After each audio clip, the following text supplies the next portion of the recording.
The Daubney Show here on GB News. We're broadcasting for you, as always, live from the heart of Westminster and all across the UK. Well, today's show, Rachel Reeves promised Britain will soar if we built a third runway at Heathrow.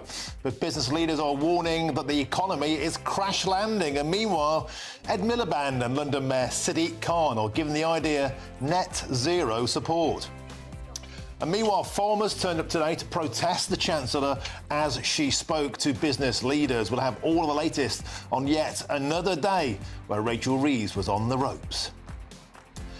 And for years, the government has simply refused to tell us how many foreigners are claiming unemployment benefits in Britain. No longer, because today GB News can exclusively reveal the astonishing truth. Look at that chart. It looks like an Elon Musk rocket taking off because foreigners are twice as likely to be unemployed versus Brits.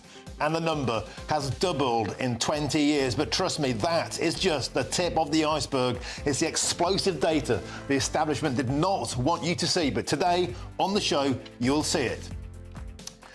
And what puts a whole new meaning to having a Lidl drink? The German supermarket giant Lidl is to install a pub at its Belfast branch.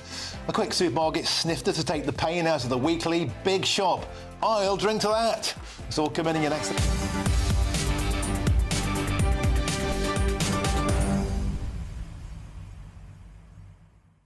How many puns can you squeeze into an intro? The answer is not enough. But seriously, we have got some astonishing data for you today. It took months and months and months. My pal Lee Evans at Facts4EU, a deep dive into ONS, Department of Work and Pensions, unemployment benefits, cross-tabulated against population. This stuff is difficult. It's time-consuming. They do not want you to have it, but the truth has to come out. And today, ladies and gentlemen, it does. You will not believe your eyes the state of the unemployment benefits in this country simply given away to foreigners. And it's just half the story of how many women are claiming from different nationalities.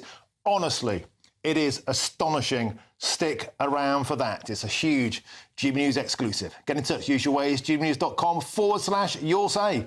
But now's your headlines, and it's Tatiana Sanchez.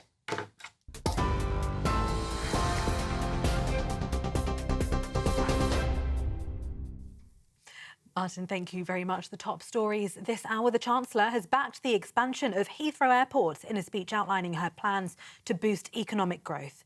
Rachel Reeves claims a new runway will connect the UK to the world and open up new opportunities, including creating 100,000 jobs. She also announced plans to create a European Silicon Valley by developing a so-called growth corridor between Oxford and Cambridge.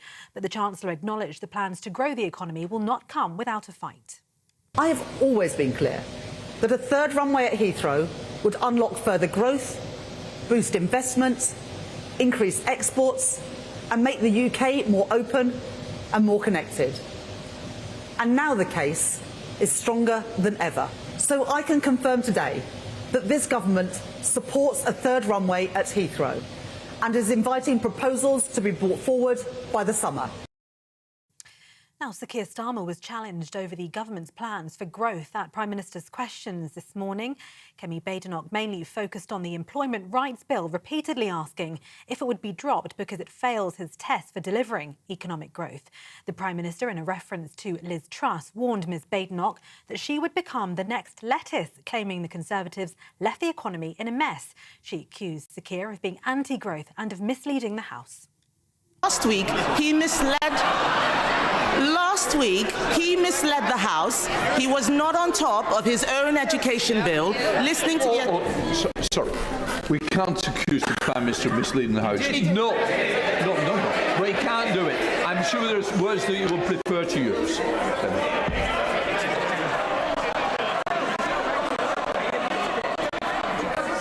Mr. Speaker, last week he claimed to have laid down an amendment that he had not made. He doesn't know what is going on in here or out there. Mr. Speaker, I understand she likes straight talking. She's talking absolute nonsense. She knows, and anybody who understands anything about the bill or any employment law will know you can't start in the morning and go to the tribunal in the afternoon. Now, Mr. Speaker, we know she's not a lawyer. She's clearly not a leader. If she keeps on like this, she is going to be the next lettuce. In other news, pensioners and members of the Unite union are protesting in London today against the winter fuel payments. They're calling on the government to reverse the recent allowance cuts. Unite says almost 6,000 of its retired members have had to turn their heating down this year, with a significant amount taking fewer baths or showers. 1 in 6 have had to visit libraries to stay warm. Supermarket giant Tesco is to cut around 400 jobs across its stores and head office as part of plans to simplify the business. Managers in its head office, mobile phone shops and some in-store bakeries will be affected. Tesco said it's having to seek more efficient ways of working due to the increasingly competitive nature of the industry.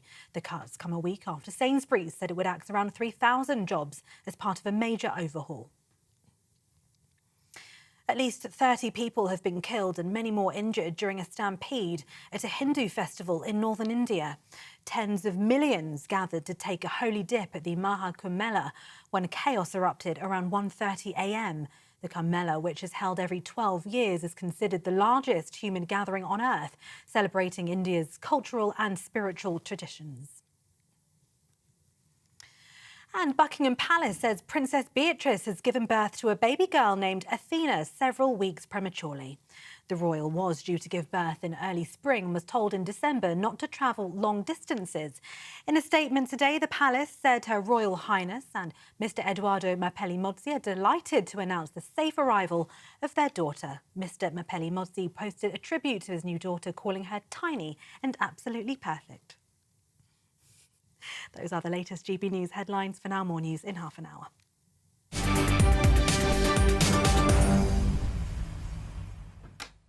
Thank you, Tatiana. We've got a cracking show. Let's get weaving, because Rachel Reeves has refused to rule out further tax rises in the spring. She confirmed today the government's backing of Heathrow's controversial third runway in a bid to ignite growth in Britain's economy. But is the Chancellor on the ropes? Well, let's bring in GB News political editor Chris Hope, who was with the Chancellor, and listen to her speech today. I'm also joined by Ben Hopkinson. He's the head of research at Britain Remade. Chopper, let's start with you. So it was all about building railways. It's all about the Silicon Valley across the fens. It was all about the third runway at Heathrow. However, there was a protest outside again, and then it came to the matter of tax returns. Tell us more. Millions of people are sending their tax returns by Friday, 31st of January, reminding you there, Martin, for yours. Rachel Reeves is in charge of tax, and I thought wise to ask her, will you publish your tax returns so people can judge whether you're also, how you're dealing with the various taxes imposed on you? And here's the question and answer that we received from her at about 10 o'clock, 10:30 today. Will reduce net migration, but taking back control means having more of a say of who comes into this country. And that's why I announced in Davos last week that we're looking at visa routes for some of the most highly skilled and talented people, because I want them to see what I see in Britain, which is the best place in the world to start and grow a business. So we want to attract that talent, but absolutely we've made that commitment to bring net migration down. Well, thank you for the reminder to everybody to get their tax returns. We will use that money wisely to invest in infrastructure and grow our economy. Chancellors and Prime Ministers haven't published their tax returns in the past, and I don't have any plans to do so. No plan to do so at 10:30 this morning, but all changed at 2 p.m. when I got a text from the Treasury saying she will in fact publish her tax return. This is the Chancellor, so we can all judge on how much tax she's paying. Number 10 now confirmed that Keir Starmer will also publish his tax return, as he did in opposition over several years, as did Jeremy Corbyn. But Kemi Badenoch, who you think may want to do this to show she's transparent, does not want to publish her tax return, so we won't see any information about how she makes money and how she's paid and whether she has any savings or stocks and shares. So I think it's interesting that while the two ministers in charge of the country's biggest jobs in government will do it, Kemi Badenoch, the Tory leader, says she won't. Does any of this matter? What are we going to get out of a politician's tax return? What, they used to spend too much money on taxes? I mean, it's hardly going to be a blockbuster. Why does it matter? Other countries do it. America does it. In some countries, you have to publish your tax return to become an MP. We are very cagey on this information. To me, it goes back to the MP expenses scandal of the Telegraph. I think the more that's out there, the better. It's a very, very complex tax book. As you get older, people often have to hire tax accountants to help make sure you don't fall foul of all the rules. And I think people want to see, well, this is what you're earning, this is what you're receiving, there's some savings. It makes you relate. I think it really matters. It's a story every single year. Kevin Bain will not give us her to return. The other two now will, but it was a slight U-turn after being put under pressure. I should say, by the way, the first question now was about immigration. I said, would you want to cut migration if it damages the economy? She avoided the answer and talked about high-end migration. But the big question, of course, is the Treasury likes more immigration because it boosts the size of GDP. But individually, per capita, as you know, and Nigel Farage says, we get a bit poorer, tend to anyway. A tiny percentile of high-end immigration is a benefit. 15% of all immigrants on the whole work. That's a different story. There was also today a protest. The tractor boys, farmers to action. They seem to be rolling around the country following any minister now trying to rain on their parade, and today was no exception. That's right. Outside, there was two demonstrations. One about the Heathrow announcement. We know about that. That's the third runway. But also from farmers, the tractors rolled in. They made an absolute racket after the speech. So loud, the horns on their vehicles. But I did speak to one of the farmers, and he had this to say to us. In the last 4 months, there's been 5 agricultural dealerships gone down. You know, there's already a downturn in what farmers are spending. We don't know where we are for the future. No other business would be expected to change their ways as quick as this. You know, we've had no interim period, no time for adjustment. Encourage growth. You know, allow businesses to still thrive. Don't take it away from them. Don't slaughter businesses in national insurance. Now that is Philip Weston. I should say briefly, he farms in Northamptonshire, 300-acre farm, 5th generation farming on the same site since 1820. He has 2 sons. They want to carry on farming. He says to us he's got several £100,000 inheritance tax bill. He's been told by the government he hasn't got one. He's a classic case of people hurting from this policy due to come in from this Labour government. And I've got to say, it was a very moving interview. Well done, Chris. And I think those tractor boys, they're going to be going around the country, rolling into town, wherever there is a minister, because these boys... They are hurting, they are worried, and they are hurting. And they're going to keep ploughing the same furrow. Pun intended. Now, let's bring in my guest in the studio here. I'm joined by Ben Hopkinson, the head of research at Britain Remade. Britain Remade, do you like stuff that's built? Do you think the Labour Party are on the right track by building the 3rd runway at Heathrow, and also this railway betwixt Cambridge and Oxford today, the Silicon Valley they're planning to build? Yeah, it's definitely refreshing to see the government committed to building. And also, a key part of Rachel Reeves's speech was the planning reforms, reforms to judicial reviews, how they're done, reforms to environmental impact assessments, which often run to tens of thousands of pages, which is just paperwork that are stopping us getting much-needed projects built, which make people's lives better. But we're so focused on bureaucracy and completing assessment after assessment rather than getting spades in the ground. The trouble with all this, it sounds great, it takes an eternity, and a lot of people within the Labour Party themselves aren't even enthusiastic. Where's Ed Miliband? They should send out a missing in action order for him. The net zero minister clearly doesn't want this to happen. Sadiq Khan, you'd think would want London to prosper from business and tourism coming in. But he's been against it for years because there's votes in going against it, because a lot of people that live under the flight path don't want it in there. So even within the Labour Party's own ranks, Ben, there are some, how should you put it, they're not particularly happy about takeoff. Yes, yeah. Well, Rachel Reeves did commit to 4 tests for Heathrow's expansion: economic growth, air quality, noise, and emissions.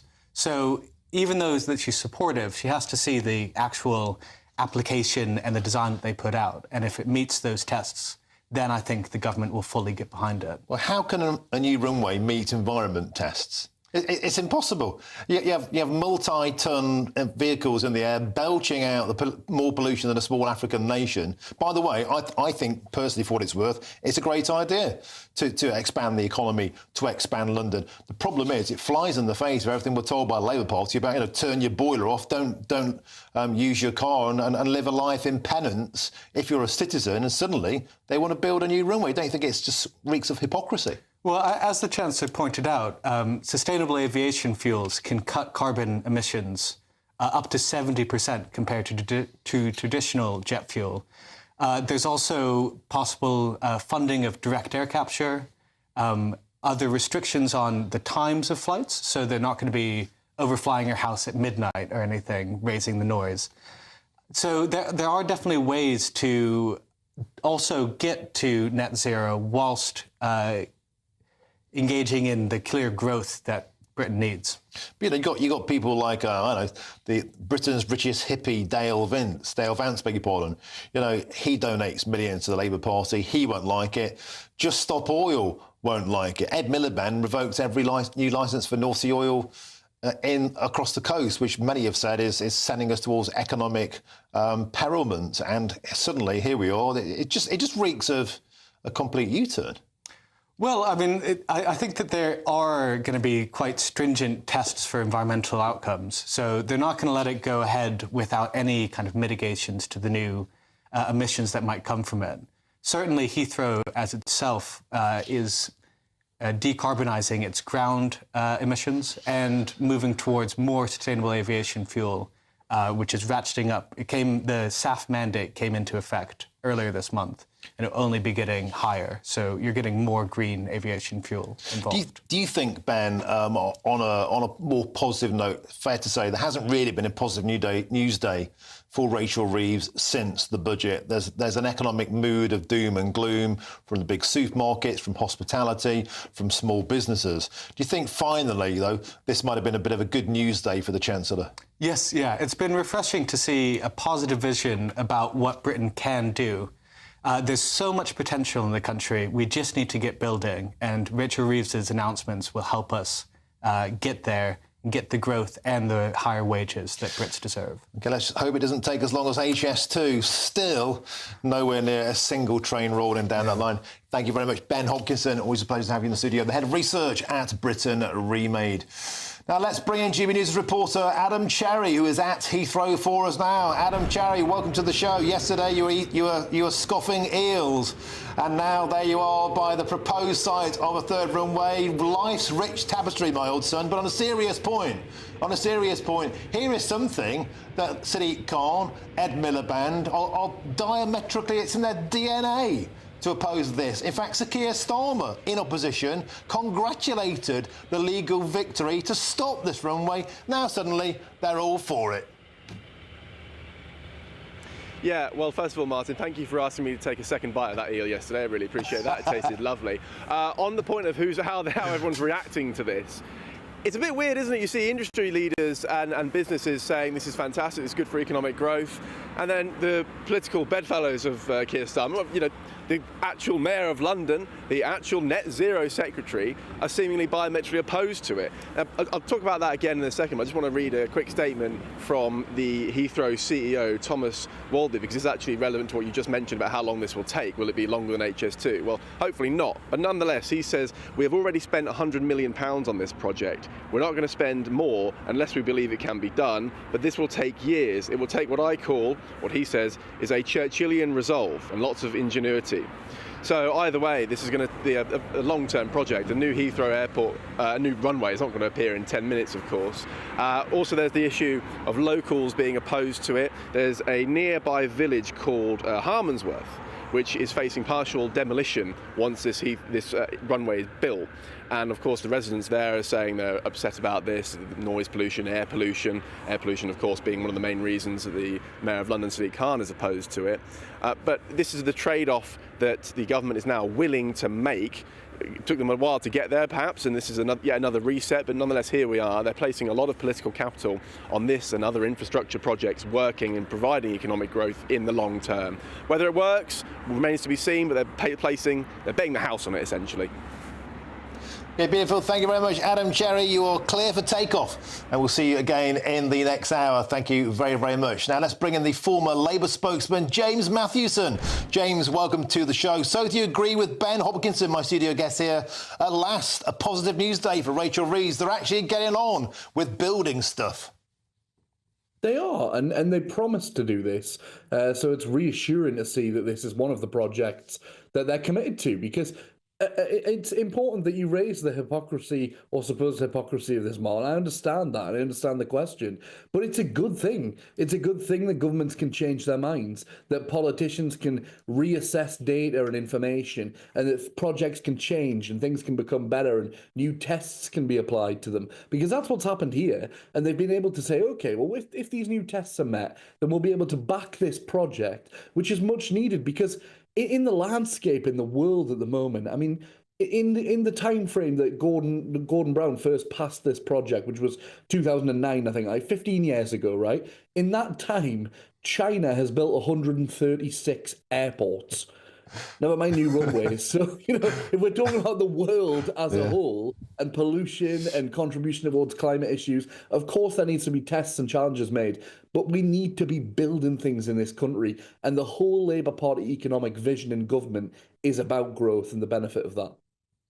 James, could I ask you, what do you think this means for Mr. Windmill, Ed Miliband? He hasn't been seen. He seems to have gone into hiding. He's gone into his net zero bunker. Net zero support for this policy, that's for damn sure as mustard. And this is rather an embarrassment for him. You must confess, ultra-low emission zones on the ground and an ultra-massive emission zone above the ground. He's telling us to change our boilers, to get rid of our cars, to cycle more. And suddenly, the government appears to be replicating Xi Jinping.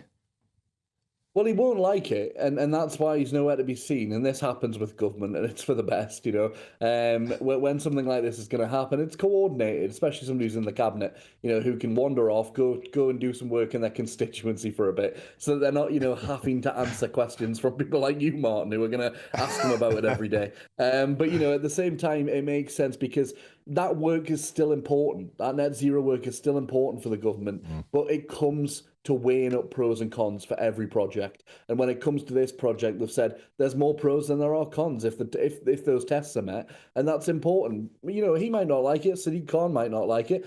Welcome to the Labour Party. I don't like 40% of things they've been doing for the past, couple of months, but here we are. We kind of all muddle in together and we try and move forward as a country. I think a lot of people watching this show will be hoping that the Labour Party get a taste for pushing back against this net zero in this way. James Matthewson, always a pleasure to have you on the show. Thank you very, very much. And thanks to Ben Hopkinson for being here in the studio. Cracking start to the show. Thank you very, very much. And in more great news, we got a new royal baby, and she's named after a Greek goddess. I'm Martin Daubney on GB News, Britain's News Channel.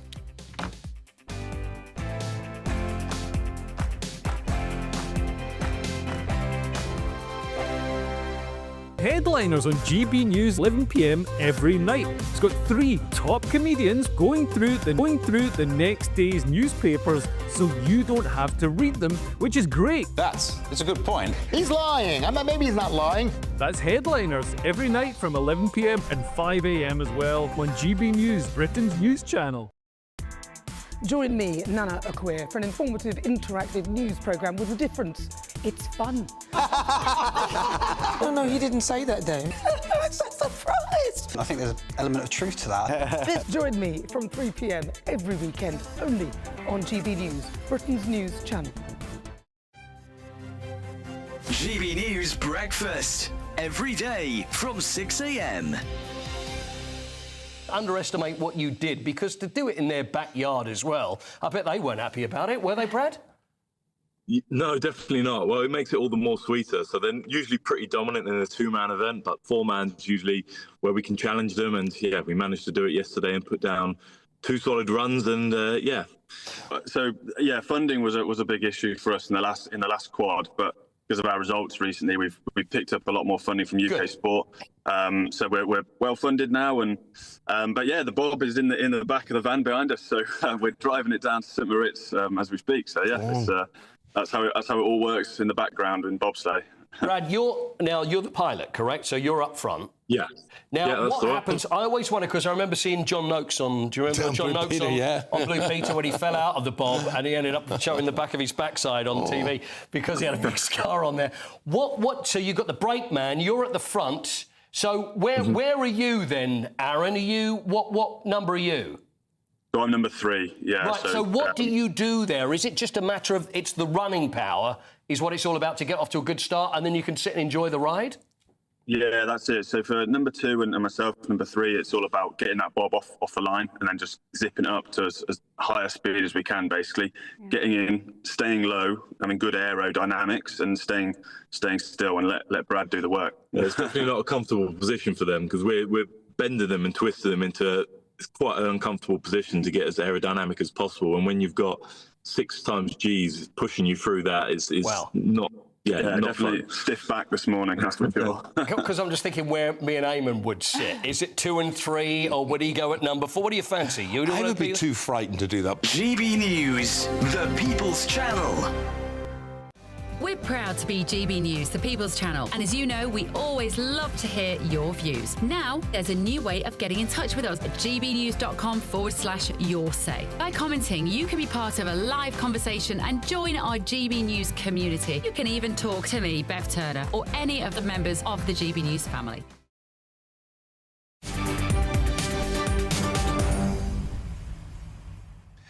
Welcome back. It's 3 with me, Martin Daubney, here on GB News. Now, moving on, we've got some magnificent news. It's some royal baby news to bring to you now because Princess Beatrice has had her baby daughter, and it's called Athena, several weeks premature. Let's bring in GB News' royal correspondent, Cameron Walker. Cameron, great news, always to cheer the nation, a bouncing royal baby. But the name Athena, my memory calls me, used to be a card shop known for its pictures of topless men. Not that I know too much about that, but anyway, over to you.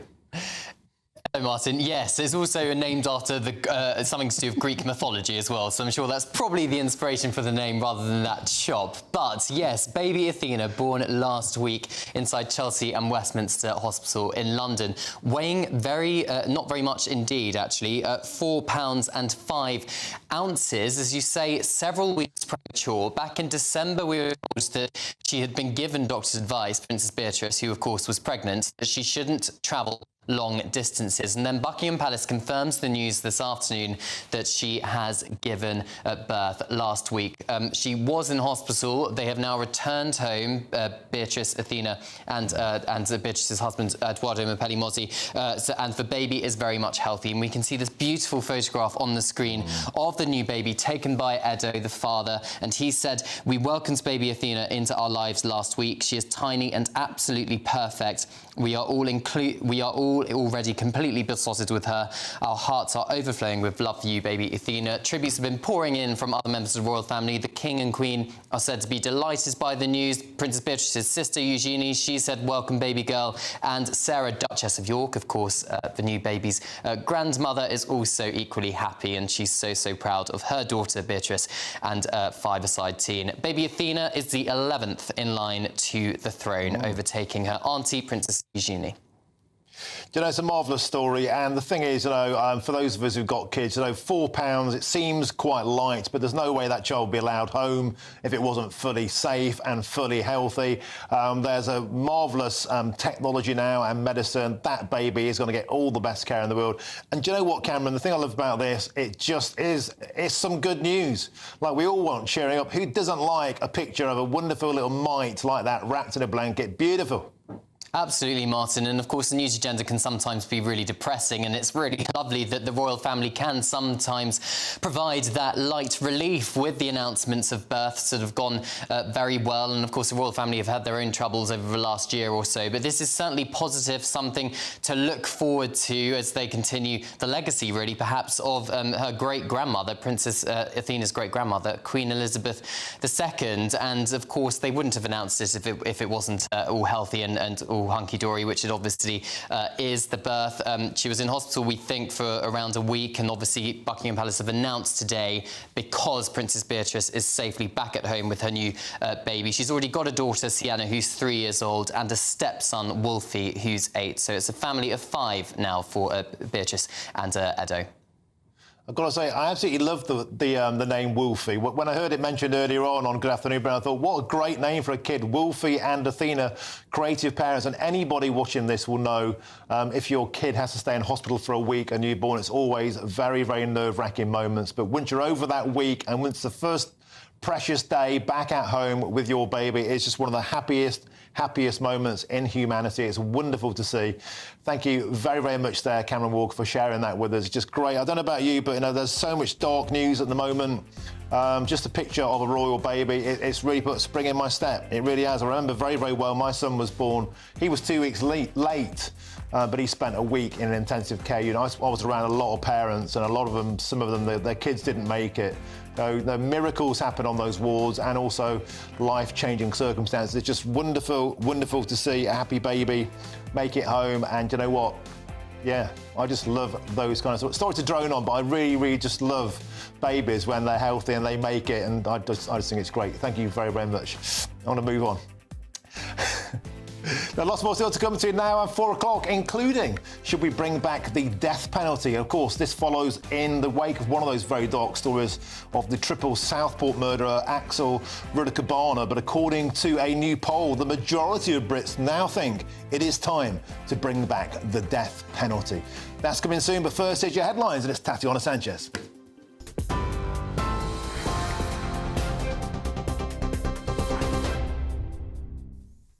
Martin, thank you very much. The top stories. The Chancellor has backed the expansion of Heathrow Airport in a speech outlining her plans to boost economic growth.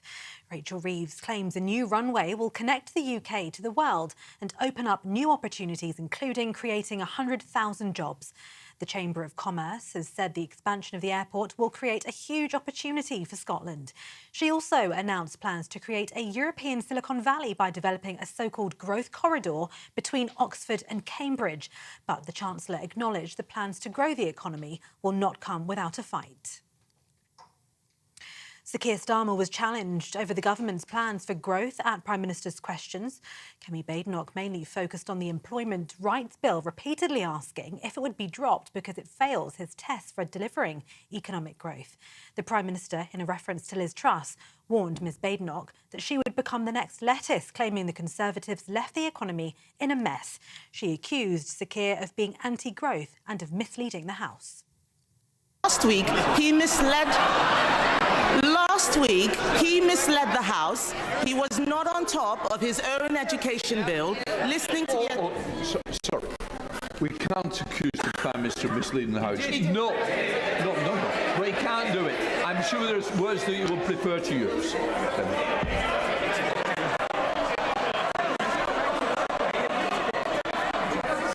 Mr. Speaker, last week he claimed to have laid down an amendment that he had not made. He doesn't know what is going on in here or out there. Well, the Prime Minister hit back, saying the Tory leader doesn't know what she's talking about. Mr. Speaker, I understand she likes straight talking. She's talking absolute nonsense. She knows, and anybody who understands anything about the bill or any employment law will know you can't start in the morning and go to the tribunal in the afternoon. Now, Mr. Speaker, we know she's not a lawyer. She's clearly not a leader. If she keeps on like this, she is going to be the next lettuce. And the government has agreed to tougher measures against sexually explicit deep-fake images following cross-party pressure. Justice Minister Lord Ponsonby announced the changes to the data bill, making it a crime to create such images without consent and allowing for the confiscation of related materials and hardware. The bill will also outlaw soliciting the creation of these images from the UK, regardless of their origin. And those are the latest GB News headlines for now. I'm back in half an hour. For the very latest GB News direct to your smartphone, sign up to News Alerts by scanning the QR code or go to gbnews.com/alerts.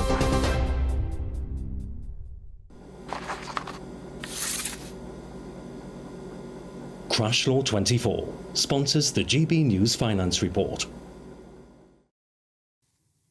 And here's a quick snapshot of today's markets. The pound will buy you $1.2405 and 1.1931 euros. The price of gold is £2,222.60 per ounce, and the FTSE 100 is at 8,582 points.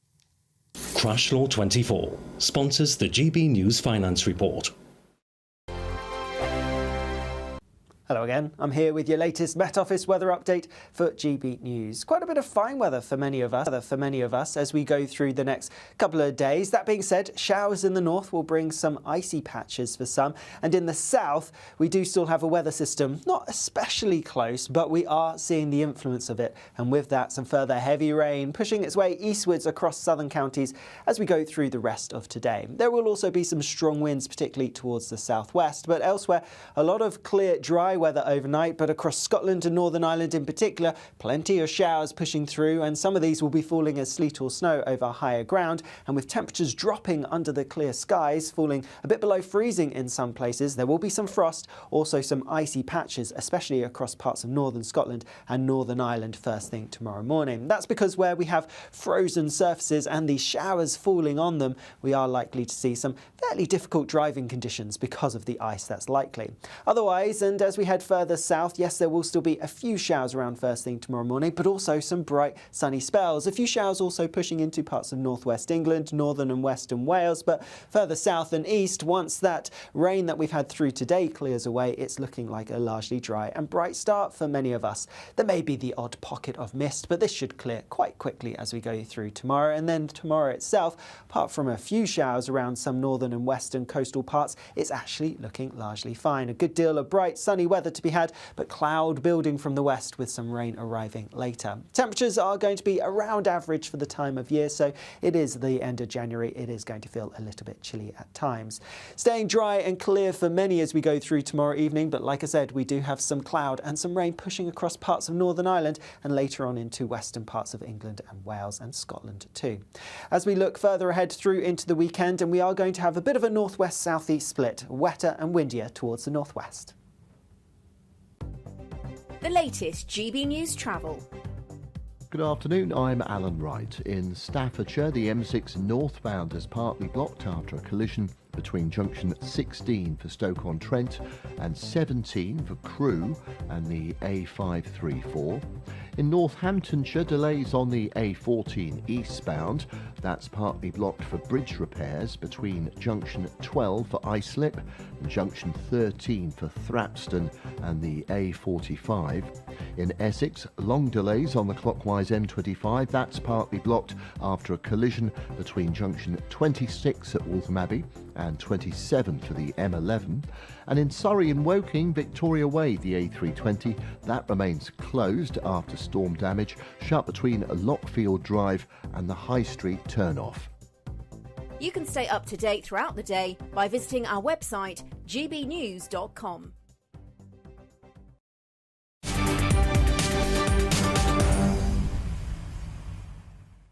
Welcome back. Your time is 3:37 with me, Martin Daubney, here on GB News. Now, a majority of the British public think that the United Kingdom should bring back the death penalty, with the strongest support among millennials. 3 in 5 millennials said that capital punishment should be reintroduced, but just over a quarter opposed. Now, millennials, of course, were born between the early 1980s and the mid-1990s, and they make up the biggest chunk of population in Britain. So this is quite the turnaround. Seems people are getting an appetite for capital punishment. And let's have a debate about this now, because I'm joined to discuss this. Whether we should bring back the death penalty is the Reform UK mayoral candidate for Lincolnshire, Dame Andrea Jenkins, and the former detective superintendent in the Metropolitan Police, Shabnam Chowdhury. Ladies, welcome to the show. Thank you very, very much for your company. Of course, this is an incredibly serious topic, and one that's back on the public radar, of course, because of the triple murder of those beautiful girls in Southport by Axel Rudakabana and his total lack of remorse at the trial, and everything about it has really galvanised public opinion. And the poll out today, Dame Andrea Jenkins, 55% want to bring back the death penalty. In fact, it's even more so for acts of terrorism or serial murder where there is no doubt of who committed the atrocities. 70% now in favour of bringing back the death penalty. Dame Andrea Jenkins, I'm assuming that you're in favour of that reintroduction. Tell us why. Yes, I mean, look, the murder of those beautiful girls, I think it shocked the nation, Martin, and I think that any parent across the country would be sort of their heart goes out to those parents. And so I think that sorry, I'm lost here. Here we go. So I think that the important thing really is that we get justice for those people. And let's face it, I personally think that he doesn't deserve to breathe the air that the parents of those amazing children breathe. And somebody like that cannot be reformed. So I think that if it's without unreasonable doubt that this person has murdered in this way or caused a terrorist attack which has harmed British citizens, then I think this has got to be the only option forward. But I do think there needs to be a referendum on it, Martin, because it's such a big move for our country. And Andrea Jenkins, actually Reform Party supporters are the most enthusiastic for this. 79% of Reform voters would like to see this. The least enthusiastic being the Liberal Democrats and the Greens. But even amongst them, 37% would like to bring the death penalty back. Now let's bring in Shabnam Chowdhury, beg your pardon. I'm assuming that you're against this. And for what reasons do you think this is a bad idea, a step backwards? Well, good afternoon, Martin. For starters, miscarriages of justice. You mentioned earlier on about your millennials that were born in the 80s and 90s. They won't remember the Guildford 4, the Birmingham 6. Only in 2023, Andrew Morkinson, who had previously been convicted of a rape that he didn't commit, spent 2 decades in prison. He would be a classic example of a miscarriage of justice.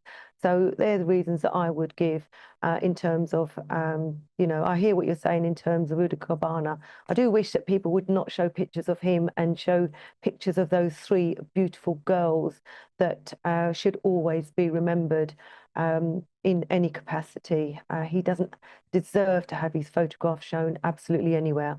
But anyway, going back to that, miscarriages of justice, people will say that now that we've moved on with time, for example, we have much better forensic technology, we have better DNA, we have far better CCTV footage and so on.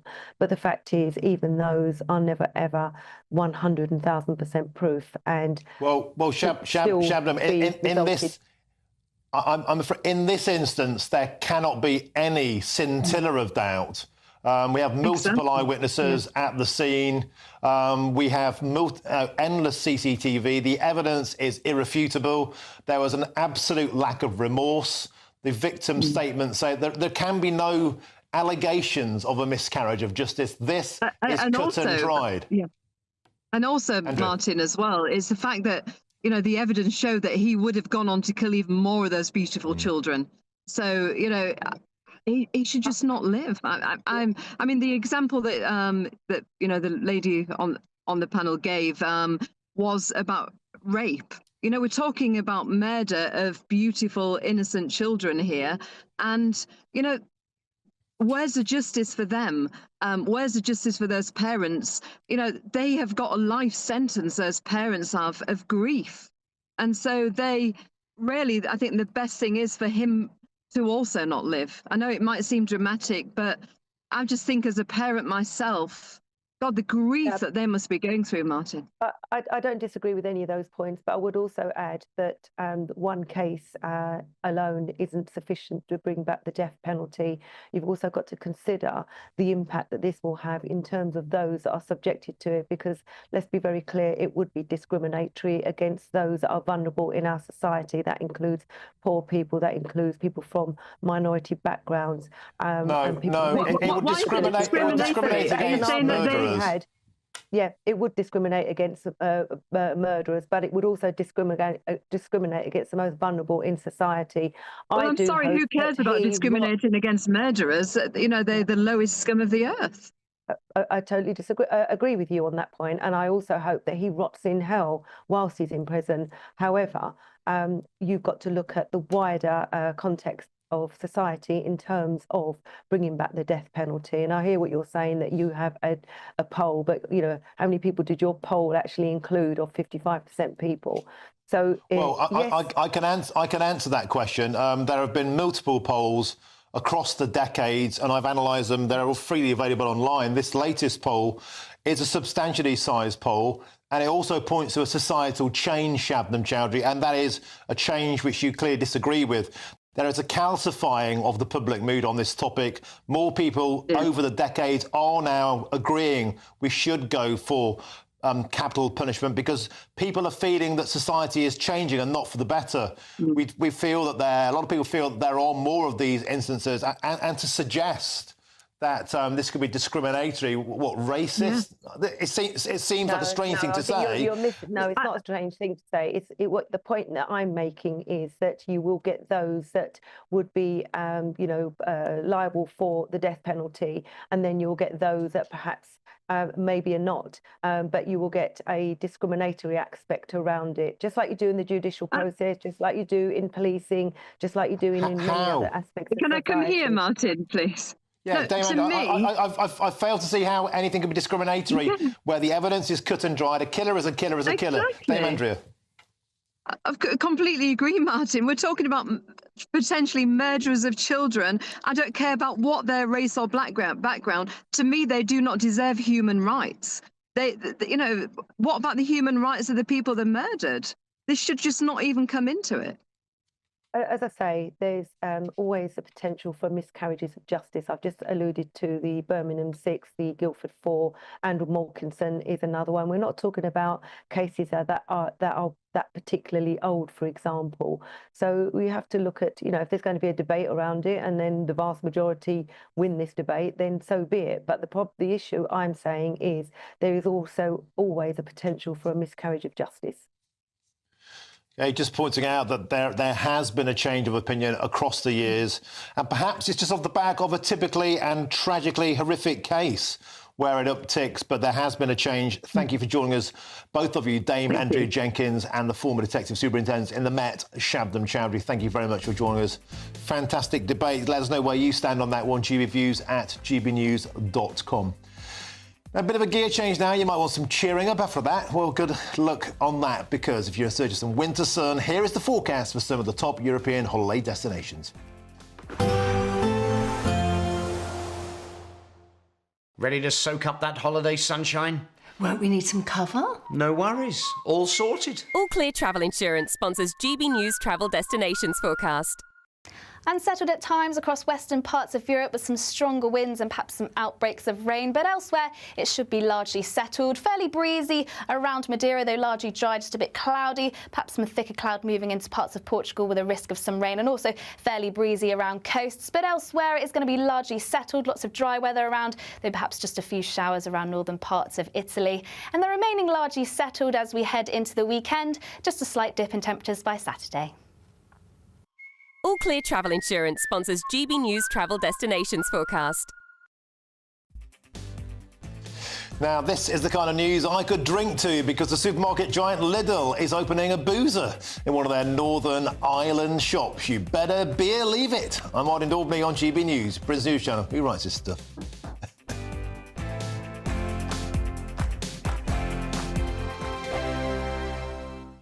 This is GB News, Britain's news channel. We were talking earlier about the issue of Siri listening to you. Well, it's not just your own conversations being sort of harvested for data, but it's a problem with AI. So what seems to have happened yesterday is that Apple issued a alert saying that Luke Littler had won the darts before he had. I mean, imagine what would, if he then gone on to lose, how that would have looked. I mean, obviously, because he went on to win, at least they got the story right, but before it had happened. So what it seems to happen is that the AI farms existing stories, and what it has done, that's the alert. We can see the alert there. there now. And also claiming that Brazilian tennis player Rafael Nadal had come out as gay, when actually a different Brazilian tennis player was actually mentioned in the original story. So what it does is you see that's branded as BBC Sport. What the Apple AI system does is it farms alerts that it thinks people are getting from the source and then summarises them into one. That was going to be my into question. one It alert. looks to me like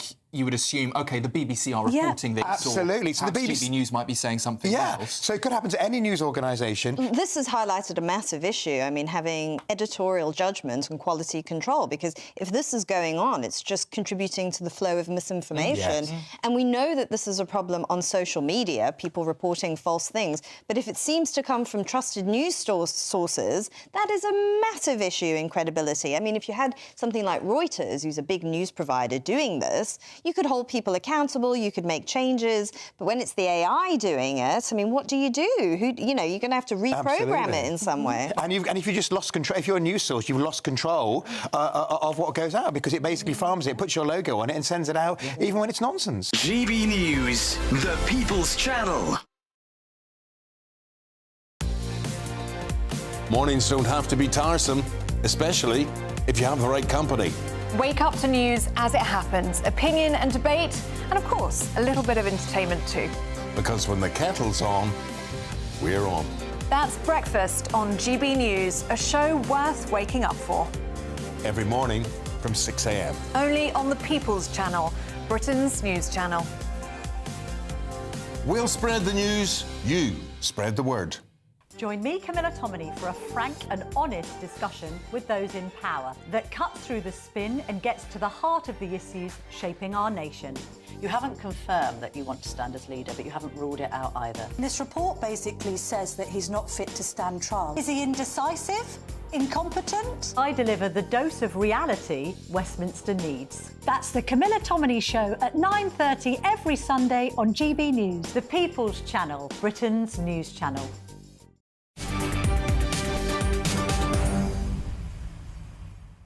Welcome back, 10 to 4. I absolutely love this story because the supermarket chain Lidl has won a dramatic High Court battle over plans to open its first ever pub at a supermarket in Northern Ireland. I'll drink to that. Now, of course, not everyone thinks it's a good idea to go boozing while shopping. Well, I certainly do, but should they stop whining? Time for the puns to end and time to introduce our Northern Ireland reporter, Doogie Beattie. Doogie, I think this is magnificent. I can't stand going to the supermarket, but I'll tell you what, if there was a boozer there, I'd be straight out the door like a rat up a drain pipe. Tell us about this huge win for common sense in Northern Ireland.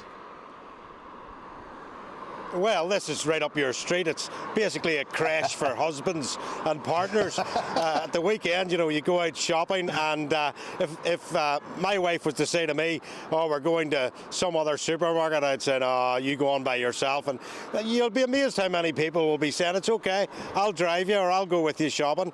But yes, this has been going on for about 4 years, and in Northern Ireland, the licensing laws are very, very tight.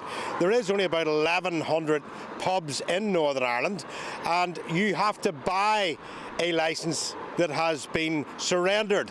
So the Moat Inn just down the road here in Dundonald was getting things very tight, as most pubs have been across the UK, and Lidl's here in Dundonald, which is on the outskirts of Belfast, decided, you know what, we might take that licence, and it was appealed in the High Court, because not only do you have to have entertainment or serve food to have a licence after 11 o'clock in Northern Ireland, you can also then run an off licence. And the people that objected to it were the big off sales here in Northern Ireland, who said, well, all they're going to do with it is put a 4-foot pub in, and they're going to use the licence to sell alcohol off the premises, which has created quite a row. But yesterday that judge said no, there is a need for it in this area, because of course it is lifting an existing licence, which really has kept people quite amused. And even the industry here is looking at this saying, well, let's see how this goes, let's see how far this gets, and maybe is it a good idea for shopping centres to have pubs in them. And of course this particular shopping centre is an absolute brilliant example of this, because we have a thing called the glider here in Belfast, which brings you out to all sides of the compass in Belfast, and it's like a tram, but it's a bus. And the glider centre is right beside this supermarket. So you can just imagine the husband saying, I'll go shopping with you, we'll get on the glider, save us driving the car, and up they go. And in they come. So that could cause problems for TransLink, of course, but that's their bag, especially because Lidl's middle aisle is famous for its bargains. So you could have a pint, end up buying a lawnmower, or worse, a chainsaw, and travelling home on a TransLink bus. What could possibly go wrong with having a few pints and buying a chainsaw, Dougie? But I tell you what, I would love this in my supermarket. I hope this goes nationwide. The missus can drive on the way back. I'll be driving there. I think it's a great idea. And as you say, a crash for men, Dougie Beattie. Fantastic. Thank you very much, Dougie Beattie, there in Belfast. I want one of those in my town now. Now, today, Rachel Reeves promised Britain would soar if we built a third runway out at Heathrow. The business leaders are warning the economy is crash landing. I'm Martin Daubney on GB News, Britain's News Channel. Now it's time for your weather.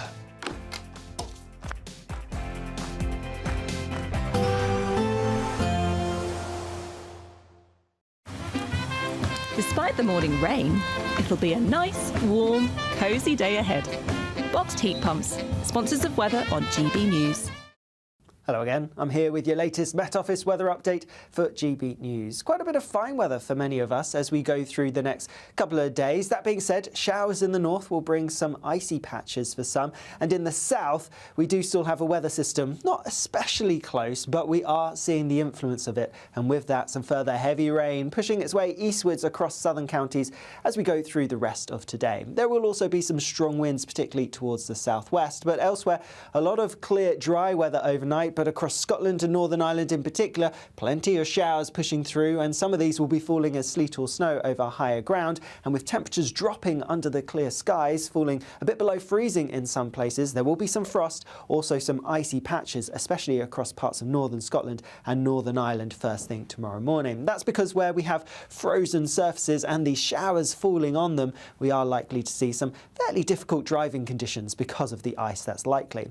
Otherwise, and as we head further south, yes, there will still be a few showers around first thing tomorrow morning, but also some bright sunny spells. A few showers also pushing into parts of northwest England, northern and western Wales, but further south and east, once that rain that we've had through today clears away, it's looking like a largely dry and bright start for many of us. There may be the odd pocket of mist, but this should clear quite quickly as we go through tomorrow. And then tomorrow itself, apart from a few showers around some northern and western coastal parts, it's actually looking largely fine. A good deal of bright sunny weather to be had, but cloud building from the west with some rain arriving later. Temperatures are going to be around average for the time of year, so it is the end of January. It is going to feel a little bit chilly at times. Staying dry and clear for many as we go through tomorrow evening, but like I said, we do have some cloud and some rain pushing across parts of Northern Ireland and later on into western parts of England and Wales and Scotland too. As we look further ahead through into the weekend, and we are going to have a bit of a northwest-southeast split, wetter and windier towards the northwest. There will be a light breeze in the morning, leading to a warm front. Boxed heat pumps, sponsors of weather on GB News. The latest GB News travel. Good afternoon, I'm Alan Wright. In Northamptonshire, there's around 10 minutes of queues on the A14 eastbound. That's still partly blocked for emergency bridge repairs. They're between junction 12 for Islip and junction 13 for Thrapston, with queues back to Findon at junction 11.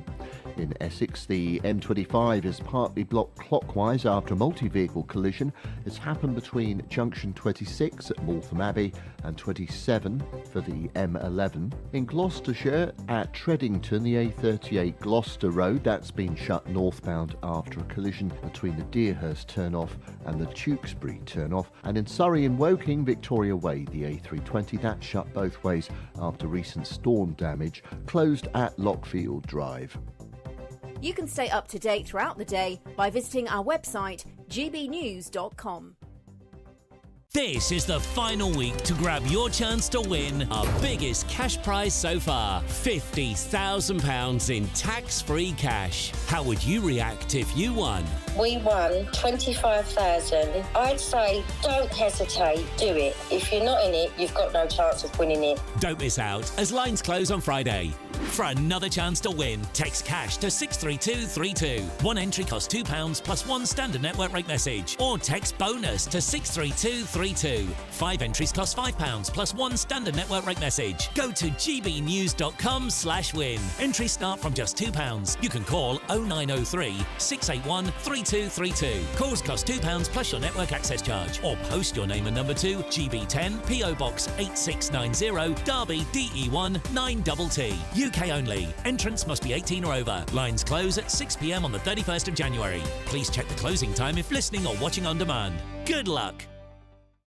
It's Patrick Christie's Tonight, and here we do things differently. It's explaining the absolute madness of this, doesn't it? It's explosive. I mean, this is very good. It's lively. 850. Your government sat there, Sean, and it did nothing. It's controversial. And the Middle East has been in turmoil since before I was born. It's everything you need to kickstart your evening. Everyone's had their Weetabix tonight. I love to see it. That's Patrick Christie's Tonight, weeknights from 9 p.m. Only on GB News, the People's Channel, Britain's news channel.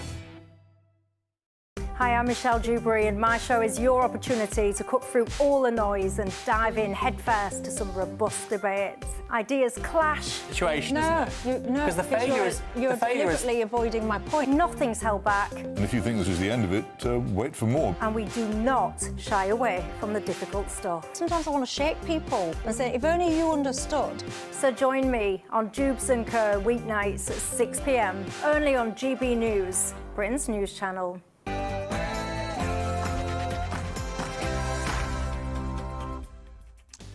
Very, very good afternoon to you. It's 4 p.m. Welcome to the Martin Daubney Show on GB News. We're broadcasting for you, as ever, live from the heart of Westminster and all across the UK. On today's show, today, Rachel Reeves promised Britain would soar if we built a third runway at Heathrow. But business leaders are warning the economy is crash landing. And Ed Miliband and London Mayor Sadiq Khan, let's just say, they're giving the idea net zero support. And meanwhile, farmers turned up today to protest as the Chancellor spoke. We'll have all of the latest on another day where Rachel Reeves was on the ropes as the tractor boys rolled into town. And for years, the government has refused to tell us how many foreigners and ethnic minorities are claiming unemployment benefits in Britain. Well, today, GB News can exclusively reveal for the first time the astonishing truth that ethnic minorities are twice as likely to be unemployed versus white Britons. And the number has doubled in 20 years. And that, trust me, is just the tip of the iceberg. It's the explosive data the establishment did not want you to see. And we've got it here exclusively today on GB News. And what puts a whole new meaning to having a little drink? The German supermarket giant Lidl is to install a pub at its Belfast branch. A quick supermarket snifter to take the pain out of the weekly big shop. I'll drink to that. That's all coming your next hour.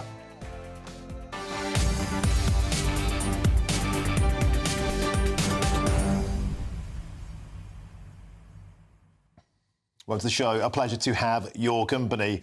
Wednesday, the 29th of January 2020. 5 years ago on this day, this happened. I was an MEP in Brussels and the United Kingdom finally voted to leave the European Union. There I am at the bar in Brussels buying Nigel Farage his first Brexit beer as a free man. If we can lose that strap off the bottom of the screen, you'll see resplendent in Union Jack socks there, flashing an ankle to Brussels, who, trust me, were choking on their beers inside as we celebrated at the bar our dramatic historic wing. Meanwhile, back inside the chamber, MEPs joined hands and sang Auld Lang Syne. Sorrowful. We were cheering, they were tearing. 5 years ago today, that was. Do you feel, though, that Brexit has been a success? Has it been bodged? On Friday, I'll be going to Boston, Skegness, the home, of course, of the most percentile of Brexit voters on the entire constituency map for a Brexit 5 years on special. 5 years on since Brexit. Did we really get Brexit done? Or Was it a missed opportunity? Get in touch and look forward to that special show on Friday. It's going to be fantastic. Get in touch, gbnews.com/You'll Say. Now, your headlines with Tatiana Sanchez.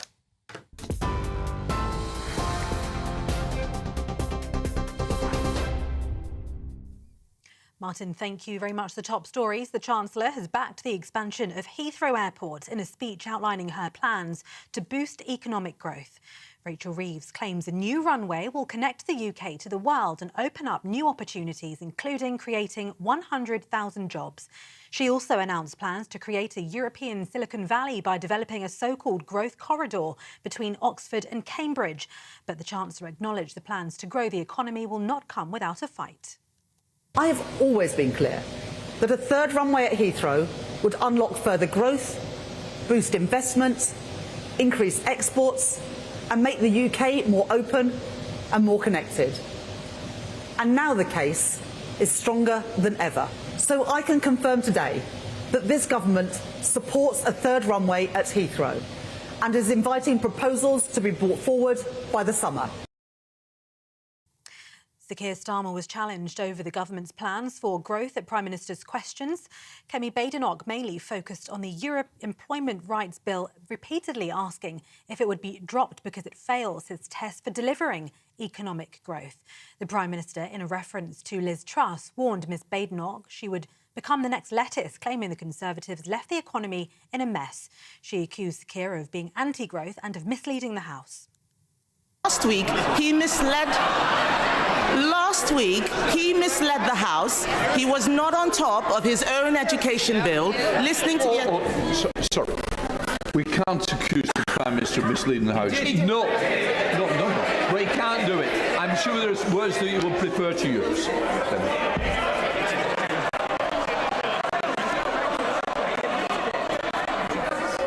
Mr. Speaker, last week he claimed to have laid down an amendment that he had not made. He doesn't know what is going on in here or out there.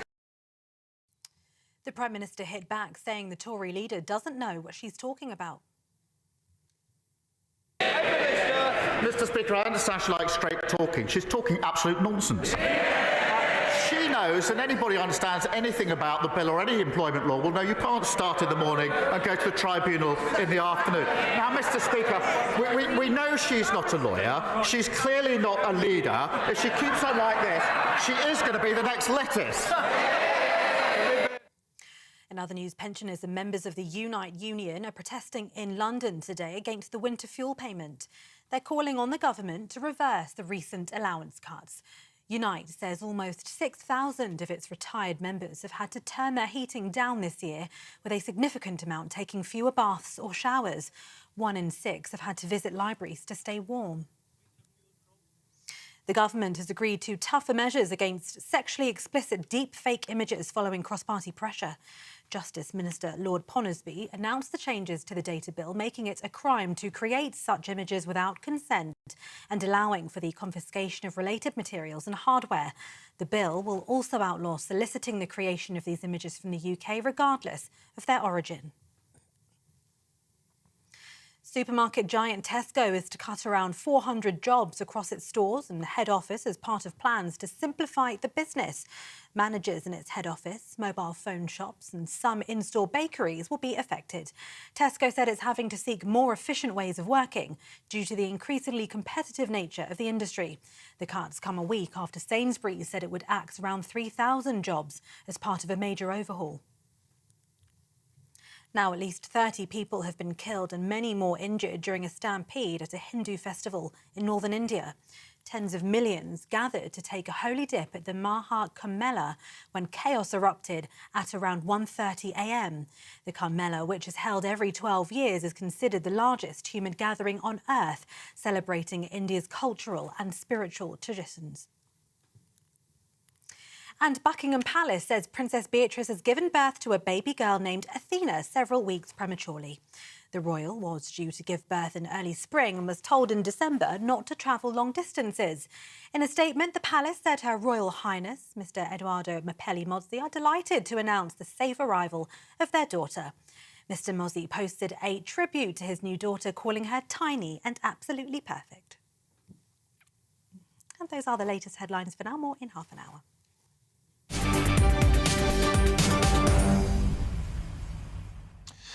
Thank you very much, Tatiana. Now, the Chancellor Rachel Reeves has refused to rule out further tax rises today in the spring as she confirmed the government's backing of Heathrow's third runway in a bid to ignite growth in the British economy. But is the Chancellor still on the ropes? Well, the man who was in the room this morning is GB News political editor Chris Hope. He joins me in the studio. Let's have a quick look at the politics today, Chris. So, it was all about get Britain building again. It was all about the third runway at Heathrow. Notably, Ed Miliband has gone missing. This won't be wind in his sails. Sadiq Khan, the Mayor of London, ultra-low emission zone on the ground, ultra-massive emission zone above London. He's not happy about it at all. Also announcing plans for a spinal train line across Cambridge and Oxford, the British Silicon Valley. They're trying to talk about Get Britain Building again, trying to put a positive spin on it. Business leaders aren't so convinced. And then topics turned to tax returns. Now, Chris, nobody gets excited about tax returns, but you are. Tell us why. OK, just to rewind, that's not some of my day, Martin. No, just go back to Rachel Reeves was a gear shift, a speech at Siemens in Oxfordshire, talking about the ways to get the economy growing, National Wealth Fund, immigration white paper. She was saying that would bring down immigration, but not to a number which she would talk about. And also, but she refused to rule out further tax rises if this fails to work. So there's a real government gear change in trying to get the economy motoring. But I also want to ask her about tax returns. I know you haven't done yours yet, Martin. The deadline is Friday. Tell the tax man, he might be watching. The deadline is Friday to get your tax return in. And I'm always interested in politicians publishing their details. It happens in other countries. Why does it matter? It matters because I think people want to know they are also paying the same taxes that we're paying. And these people, she's in charge of tax policy, and Keir Starmer, they impose taxation on us. Are they paying their fair share? Right. But here's the exchange earlier, and things got tricky later on. But first, this. Are sending in their tax returns this week to HMRC. You're in charge of it. Will you publish your tax return? Thank you for the reminder to everybody to get their tax returns. We will use that money wisely to invest in infrastructure and grow our economy. Chancellors and Prime Ministers haven't published their tax returns in the past, and I don't have any plans to do so. Right, so mark that. No plans to do so, publishing her tax return. Now, in opposition, of course, we had Keir Starmer publishing his. We had last year Rishi Sunak publish his as Chancellor, as did Jeremy Hunt. So it wasn't quite right to say it hadn't happened in the past. Yeah. It all changed. Ping goes my phone at 2 p.m. today. The Chancellor will, after all that, publish her tax return, which is, I think, good news for transparency.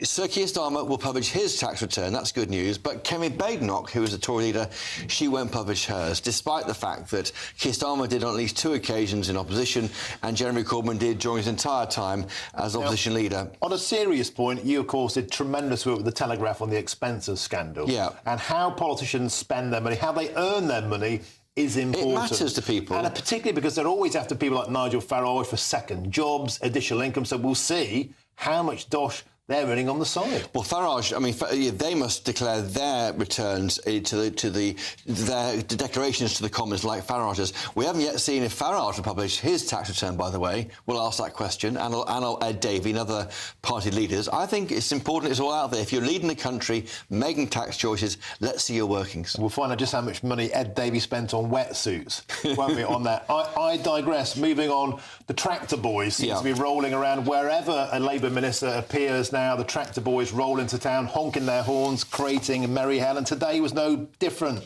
The tractor boys from Farmers to Action rolled up to the event. Tell us more. About 20 tractors outside the Siemens facility where Rachel Reeves was speaking, making absolute racket as she was trying to leave, I think, because I'd had to go. It was so noisy with those horns. I spoke to this farmer. He's called Philip Weston. He farms in Northamptonshire, 300 acres. He's a fifth-generation farmer on the same piece of land since 1820. He's got 2 sons who want to carry on. He's facing a big bill running into hundreds of thousands of pounds on inheritance tax, even though his turnover, 3 million, means he shouldn't be affected. But here's what he had to say to us. In the last 4 months, there's been 5 agricultural dealerships gone down. You know, there's already a downturn in what farmers are spending. We don't know where we are for the future. No other business would be expected to change their ways as quick as this. You know, we've had no interim period, no time for adjustment. Encourage growth. You know, allow businesses to still thrive. Don't take it away from them. Don't slaughter businesses in national insurance. When you meet people like Philip Weston, I mean, it is deeply moving, and he is saying, my family have farmed this land for nearly over 200 years, and how can we pass it on? I've got a bill I can't find the money for. And what was really moving about that, and you sent the longer version to me earlier, was that he says, I'm the precise kind of person that Steve Reed said won't be impacted. That's his point. That's the betrayal. But he said, we're not making these figures up.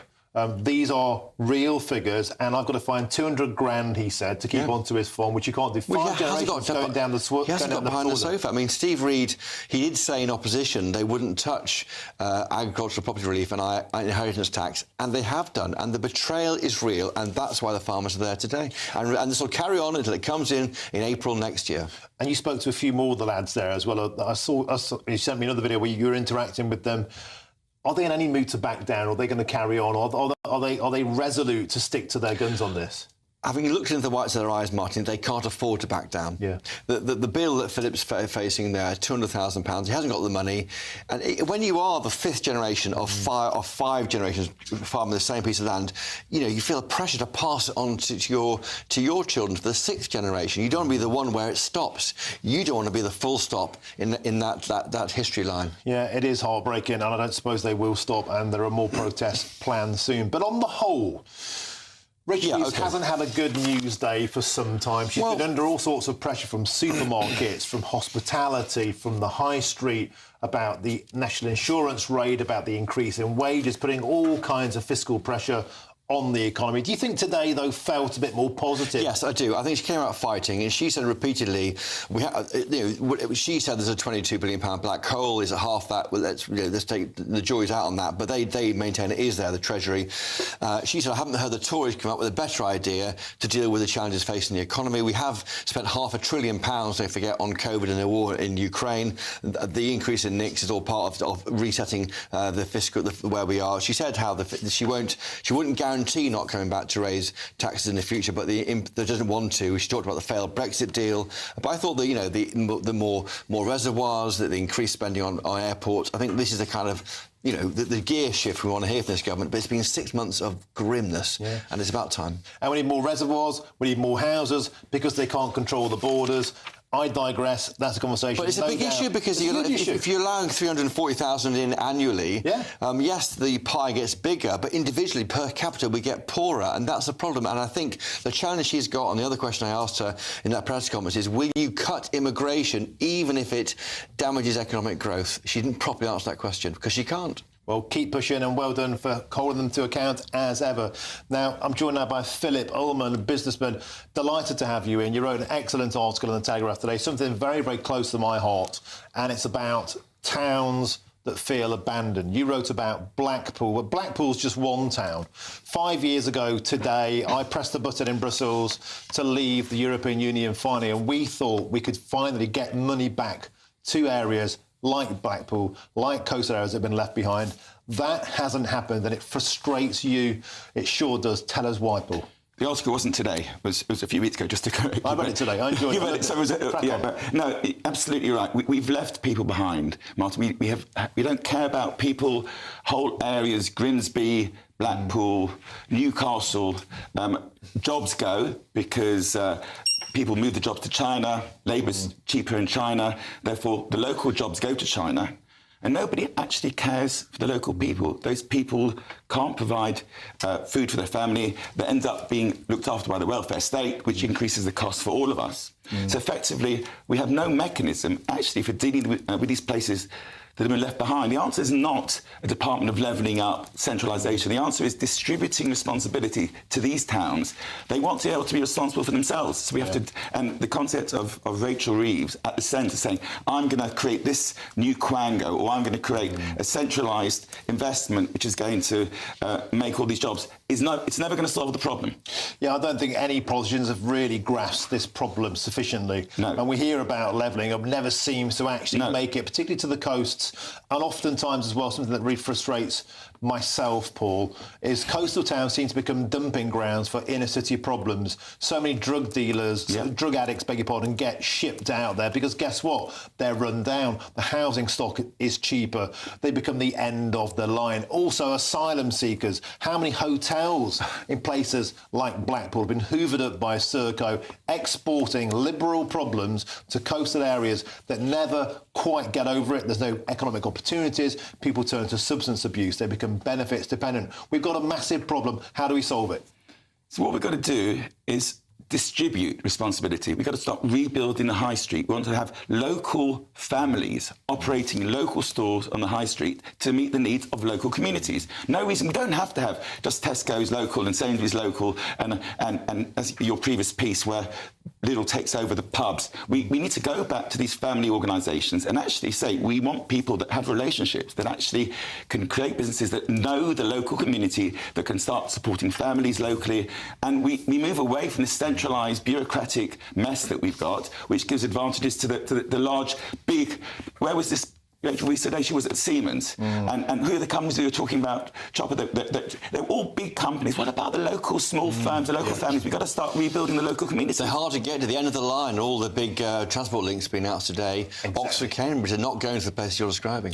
Well, I'll be in Boston and Skegness on Friday for a Brexit 5 years on special. Precisely one of those towns impacted. There are 185 of these coastal community constituencies. I think they're all up for grabs at the next election. They've been left behind. They've been abandoned. Nobody speaks for them. I should say briefly, I was texting Nigel Farage and Davey about their tax returns. I'll bring you news at 5. Yeah, I bet you enjoyed that one. Thank you very much, Philip Ullman. Always a pleasure to have you both in the studio now. Earlier on, the former Labour spokesman, James Matthewson, he joined me and he says that Labour need to get building.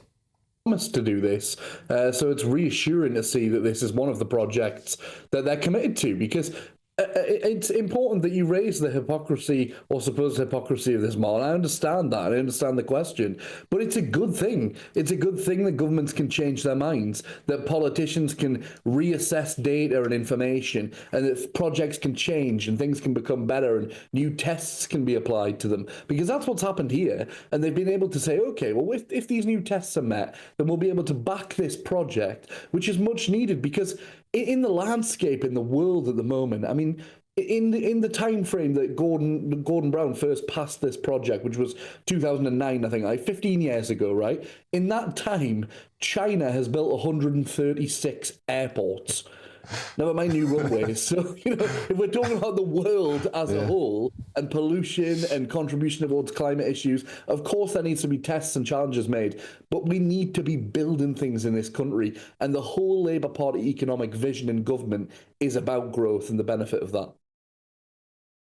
Now, moving on, a trial has started for 3 men charged with a range of child sexual offences against 2 girls in Rotherham. And GB News' national reporter Charlie Peters is at Sheffield Crown Court and can now join us. Charlie, what's the latest? Good afternoon, Martin. Well, this trial has come forward today after a National Crime Agency operation called Operation Stovewood, which looks into non-recent allegations of child sexual abuse in Rotherham, a town that has, of course, endured so much in this child sexual exploitation grooming gang crisis. And that's what the prosecution opened with here today, referring to the history around that town, but also asking the jurors to disregard all that information as they focused on these 3 defendants, who are Absalom Seguio, Romulad Hafouet and Jacek Brzozowski. The 3 men in the dock, the first 2 requiring a French interpreter and a Polish interpreter for Brzozowski. They're charged with a range of child sexual offences, including rape, and Mr. Seguio is also charged with an allegation that he attempted to intimidate one of the witnesses. The 2 alleged victims in this case, the complainants, they were children being looked after at a care home in Rotherham at the time that the abuse started over a decade ago. The Crown Prosecution Service say that they were groomed and made to feel dependent on the alcohol and cigarettes that the offenders, the alleged offenders, were giving them. We also heard in court today in Sheffield Crown Court that the black men in this case referred to the girls as fresh meat as they were passed around in a house. We were also told that the two girls were assigned an alleged perpetrator each, who conditioned them into their respective experiences of sexual abuse and rape. Well, the trial here continues. Mr. Sigiu and Hafouet have denied all of the charges they're facing, including the several counts of rape. But this morning, Jacek Brzozowski did plead guilty to a charge of engaging in sexual activity with a child, but he denies one other charge against him. This trial is set to last for 7 weeks and it continues tomorrow. Thank you, Charlie Peters, there for the update on that case from Sheffield Crown Court. Thank you very much. Now, is it time for Britain to take back control of immigration? Alas, how many times have we heard that before? I'm Martin Daubney on GB News, Britain's news channel.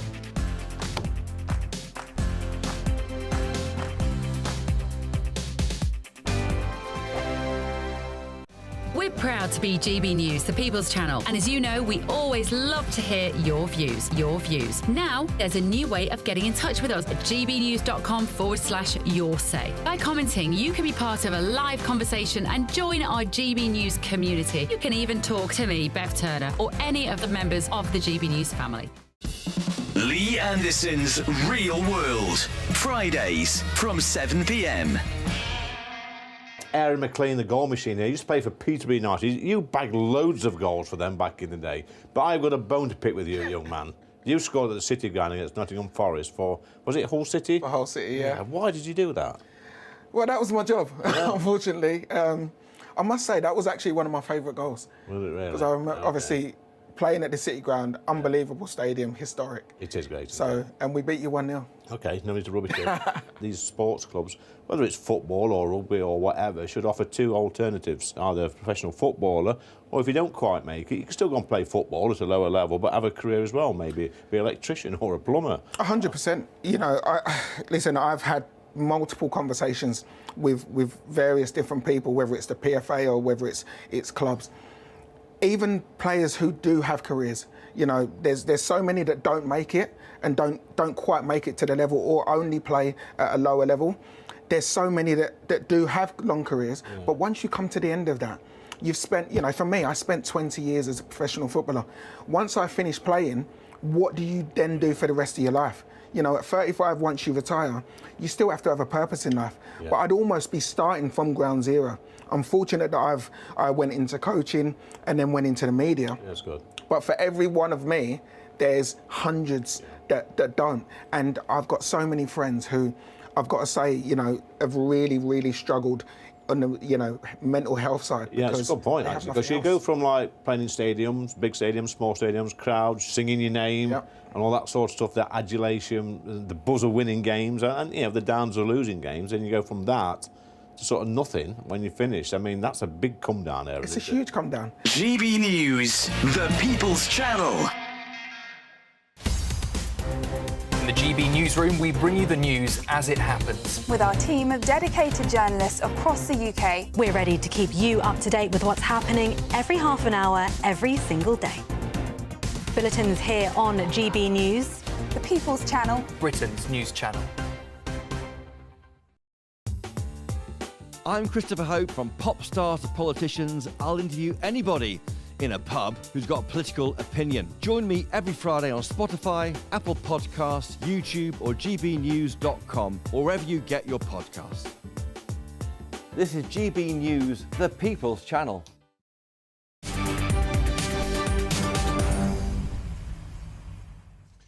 Welcome back. Time is 4:26 with me, Martin Daubney, here on GB News. Now, is it time for Britain to finally take back control of immigration? Well, leaving the European Union 5 years ago today was supposed to halt freedom of movement and bring the numbers down. But is anyone really noticing any difference? In fact, things are getting worse, because this comes as the UK population is set to hit 72.5 million by 2032, and that includes the thick end of 10 million immigrants coming in the next 8 years. Are we simply running out of space? And if we don't act, what on earth is going to happen to our political establishment? That's the conversation I'm about to have now with the former Director General of Border Force, Tony Smith. Tony, welcome to the show. You've written an excellent article in today's Sun where you're basically saying, stop dragging your feet. Start doing some action. Toot sweet. People are fed up of all this, Tony. It is time to act. The big question is there any political will to do it? Yeah, I'm Martin. Well, I mean, I think the first point is that this is controllable.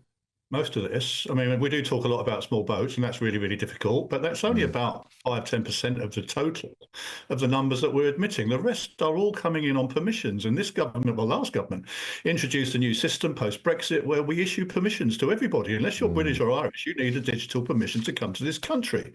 So quite simply, Martin, we could stop issuing so many permissions and visas for people to come here, and then we would not be seeing 5 million more people coming here before 2032. It seems to me this report has been as a fait accompli. It's not as if our indigenous population are having more babies. In fact, we're having less. But we have for years now been seeing this uprise in net migration figures, and based on an argument by many economists who say this is going to make us richer. Martin, I've worked in that department for 40 years now. I haven't actually seen that happen. I listen to these arguments from other departments in Whitehall, from the Treasury, from the Health Service, from others, the employment. We need people. We must have people to come here. But, we've got vast numbers, about 9 million people already here that are economically inactive, of working age. We've got HR departments turning people away once they get past 57. We've got graduates, 35% of graduates are said to be overqualified for the jobs. So, I mean, I understand why it is that we simply seem to say, oh, well, let's just turn on visas whenever we, whenever we feel like it. And without the impact, Martin, of our welfare state, of our hospitals, of our housing. Most councils will tell you in severe difficulties in finding social housing for people who are already here. So I just despair as to why it is, if we can control immigration, we're not doing it, and we're not having a sensible argument about, well, what are the downsides of continuing to issue these numbers of visas? And I think they're really quite considerable and quite worrying, actually. I think you're absolutely right. And you point out in your article, it's only around 10% of the rise in immigration has anything to do with asylum seekers. The rest is the front door just being held wide open. Tony, we haven't got a housing crisis. We haven't got an NHS waiting list crisis. We've got a crisis of the numbers of people in the country. That's the precise point. And until they shut the front door, it's going to continue to get worse and worse and worse. Do you think, Tony Smith, that we have anybody in this government, I mean, they're making all the right noises, but you convinced that Keir Starmer and his political party have the teeth to tackle this issue? Well, I listened to the Chancellor's speech this morning, and she was asked, she's going to reduce immigration. Yes, of course we're going to reduce net immigration. And then immediately starts talking about highly skilled migrants and the benefits to the economy. Well, there is an argument there that highly skilled migrants do bring benefits, but I haven't heard from this government how they're going to reduce net migration, Martin, or by how many, or in what sectors, because there will be people, once they start saying that, where they're going to reduce migration, people are going to argue with them. So it does require strong leadership from the top to say this is really, really important. We cannot, as you say, continue to absorb this number of people into a welfare state that is already creaking at the scheme. We need a new policy, and that means putting a very strict cap, I think, on the numbers, and being very, very clear that if you want to come and live in this country, you must be a net contributor. And let's have a close look at GDP per capita and stop bleating about GDP, because the more people you've got coming in, of course, outputs are going to go up, aren't they? But it has to be looked on the economic. If the economic benefits stand scrutiny, why are they not working, Martin? That's my question. Amen to all of that. You're speaking common sense. It'll never catch on, but you're dead right. You're absolutely right. Immigration is a great thing if we attract the right talent with the right skills that pay a huge amount of tax in. Americans, Australians, South Africans, the Swiss, Germans. These are fantastic immigrants. Meanwhile, when we look at the facts and the figures at the bottom end, Afghans, Iraqis, those from Sudan, the data is the data. The data isn't racist. When will we have a political class that are brave enough to grasp this nettle? That's the big question. But thank you very much, Tony Smith, for once again keeping up the fantastic pressure. The former Director General there of Border Force, Tony Smith, magnificent. Now, loads more still to come to now at 5 o'clock, including the Navy has announced it is changing the name of a new submarine from HMS Agincourt to HMS Achilles because it offends the French. Keep it that way. If it offends the French, that's the right thing to do. But first, here's your headlines. It's Tatiana Sanchez.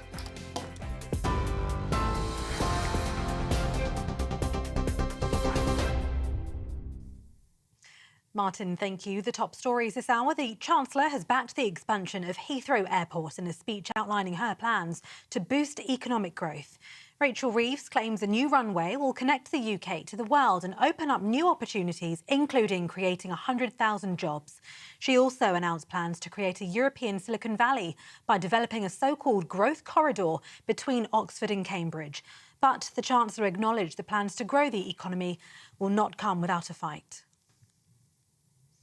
Sir Keir Starmer was challenged over the government's plans for growth at Prime Minister's questions today. Kemi Badenoch mainly focused on the Employment Rights Bill, repeatedly asking if it would be dropped because it fails his tests for delivering economic growth. The Prime Minister, in a reference to Liz Truss, warned Ms Badenoch that she would become the next lettuce, claiming the Conservatives left the economy in a mess. She accused Sir Keir of being anti-growth and of misleading the House. Last week, he misled the House. He was not on top of his own education bill, listening to Sorry. We can't accuse the Prime Minister of misleading the House. No. We can't do it. I'm sure there's words that you would prefer to use.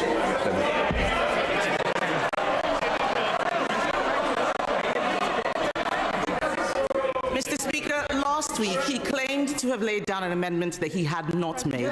He doesn't know what is going on in here or out there. The Prime Minister hit back, saying the Tory leader doesn't know what she's talking about. Mr. Speaker, I understand she likes straight talking. She's talking absolute nonsense. She knows, and anybody who understands anything about the bill or any employment law will know you can't start in the morning and go to the tribunal in the afternoon. Now, Mr. Speaker, we know she's not a lawyer. She's clearly not a leader. If she keeps on like this, she is going to be the next lettuce. And pensioners and members of the Unite union are protesting in London against the winter fuel payment. They're calling on the government to reverse the recent allowance cuts. Unite says almost 6,000 of its retired members have had to turn their heating down this year, with a significant amount taking fewer baths or showers. 1 in 6 have had to visit libraries to stay warm. And those are the latest GB News headlines. For now, more news from me in half an hour. For the very latest GB News direct to your smartphone, sign up to News Alerts by scanning the QR code or go to gbnews.com/alerts.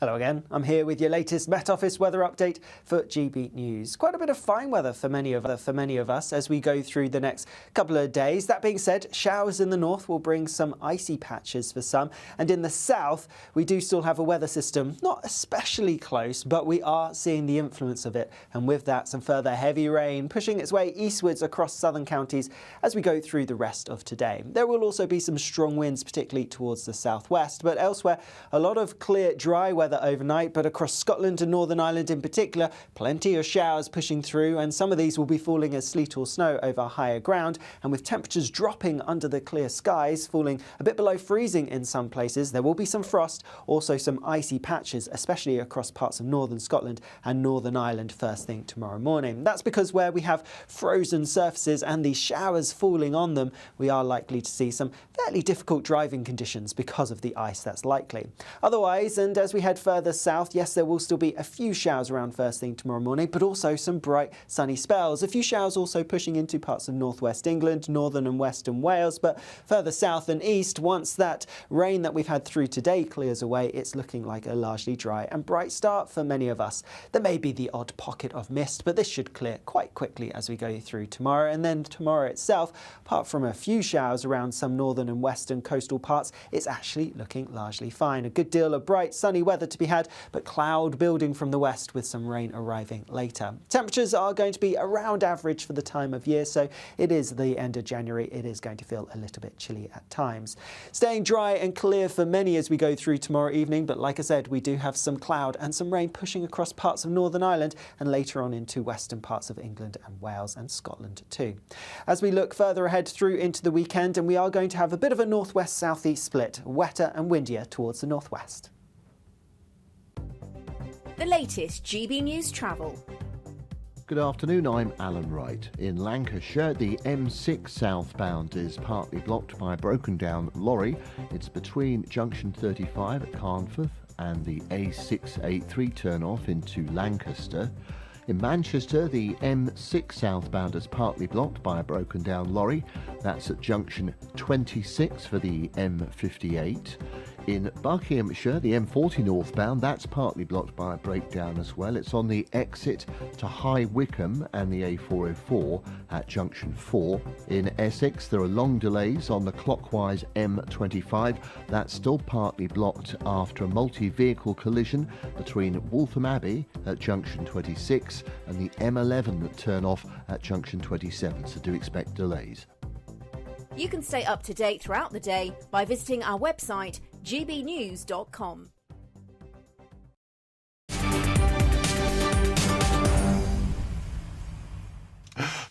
Welcome back. Your time is 4:38 with me, Martin Daubney, here on GB News. Now, the Royal Navy has announced it is changing the name of a new submarine from HMS Agincourt to HMS Achilles.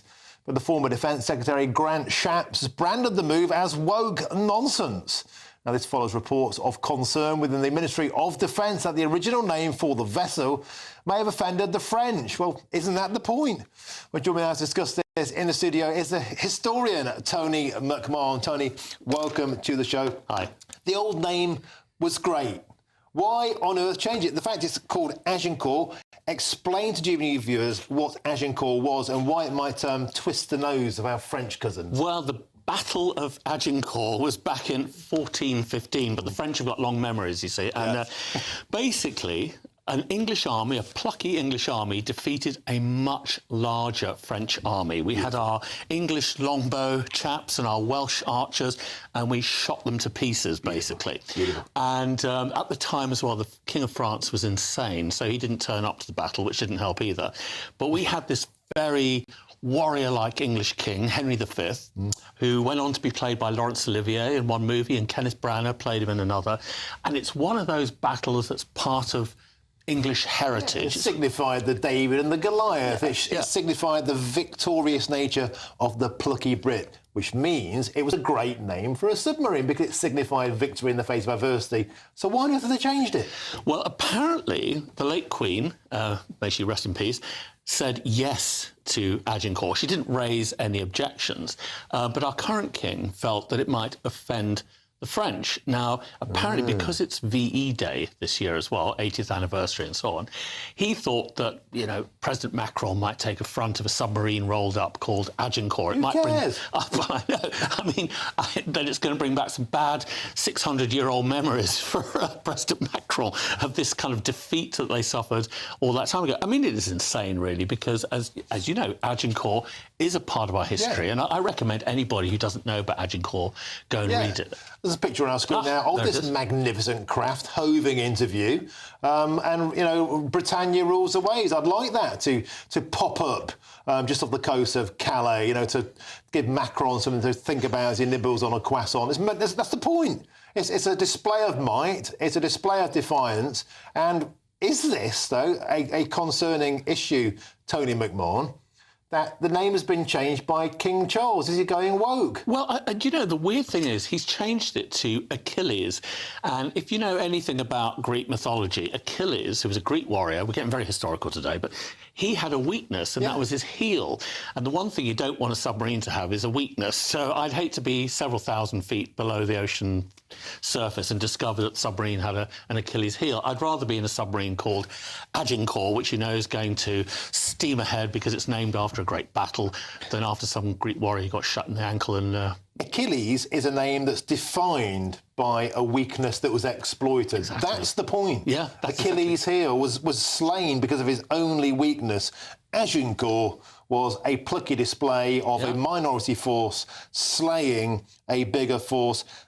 Clearly a superior name. And you mentioned something else as well. Apparently, when the French are in town, we cover paintings that might offend them. Well, apparently in the Royal Gallery, it's called, in the House of Parliament, there is this huge depiction, the Victorians, of course, put it up, of the Battle of Waterloo. It's the peaceful bit where, you know, I think it's it's where the British and the Germans meet and they're shaking hands and saying, well, that was a jolly good battle. We gave the French a damn good bloody nose there. But apparently, in recent years, when the French come into town, I've heard that's even covered up, you know, because we don't want to offend the French. We don't want to remind them of another defeat that we inflicted on them. You know, alongside Agincourt, there's Waterloo as well, a bit of a sore point, apparently. And meanwhile, we learned today that Macron is planning to charge British tourists more to see the Mona Lisa. So we cover up paintings that might offend him, and he charges Brits more to see paintings that we want to see. I think we should rename Agincourt something even more that offends the French. I mean, what could that be? What would offend the French even more than Agincourt?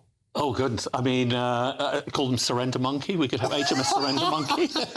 You get me in trouble here. But on a serious point, are they really so fragile that they're offended by hundreds of year-old battles? And more to the point, does our king think it's worthy of his time to rename vessels because it might twist the nose of Emmanuel Macron? Sure, that's the job of British people. Well, you'd think. I mean, Charles seems to be hypersensitive to this in a way that his ancestor Henry certainly wasn't. I mean, he turned up and fired God knows how many thousand arrows at them, and Charles is going, oh, let's rename a submarine just in case they get a bit offended, you know. And you've got to remember as well, that Battle of Agincourt, things, you know, there are things in Shakespeare, you know, because Shakespeare wrote about the Battle of Agincourt. When we say, we band of brothers, you know, we happy few, you know, when we say into the breach, once more into the breach, that comes from his play about the Battle of Agincourt, Henry V. So it is part of our heritage. You know, it's in the language. It's making me even more cross now that we're losing their name. You know, I feel like you've enlightened me. That's not difficult to do. I feel like you've educated me. You've made me more civilised. Again, not difficult to do, but thank you for coming today and explaining that to us.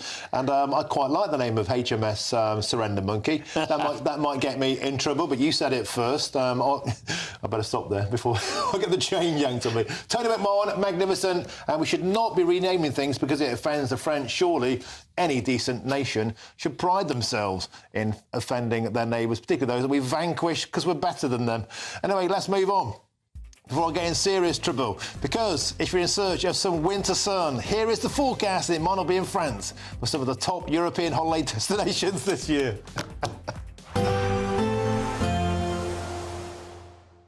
Can't wait to get in that sea. Lovely and warm. Just like the feeling of having great travel insurance. All Clear Travel Insurance sponsors GB News Travel Destinations Forecast.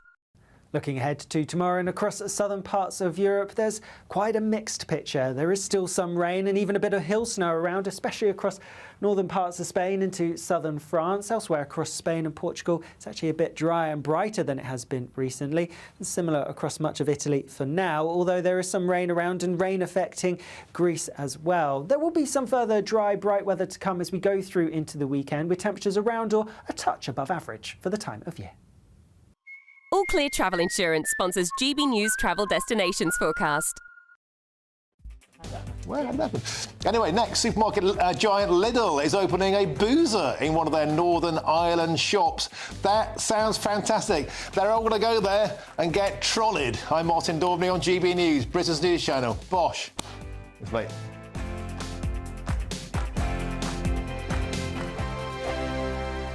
Join me, Camilla Tominey, for a frank and honest discussion with those in power that cuts through the spin and gets to the heart of the issues shaping our nation. You haven't confirmed that you want to stand as leader, but you haven't ruled it out either. This report basically says that he's not fit to stand trial. Is he indecisive? Incompetent? I deliver the dose of reality Westminster needs. That's the Camilla Tominey Show at 9:30 every Sunday on GB News, the People's Channel, Britain's news channel. Nana Queer, weekends from 3 p.m. 5 years ago now, we developed this campaign called Regifting Beauty. And Regifting Beauty is about giving back to those that are in less fortunate situations than the majority of us. And I was coming across people that were receiving gifts at Christmas. You know how many gifts we receive? Gift sets, items, bath bombs, all of these things that we don't necessarily use. They for myself, they sit in the bathroom cupboard all year round. So I was thinking of a way how we can make that better, you know, put that to better purpose.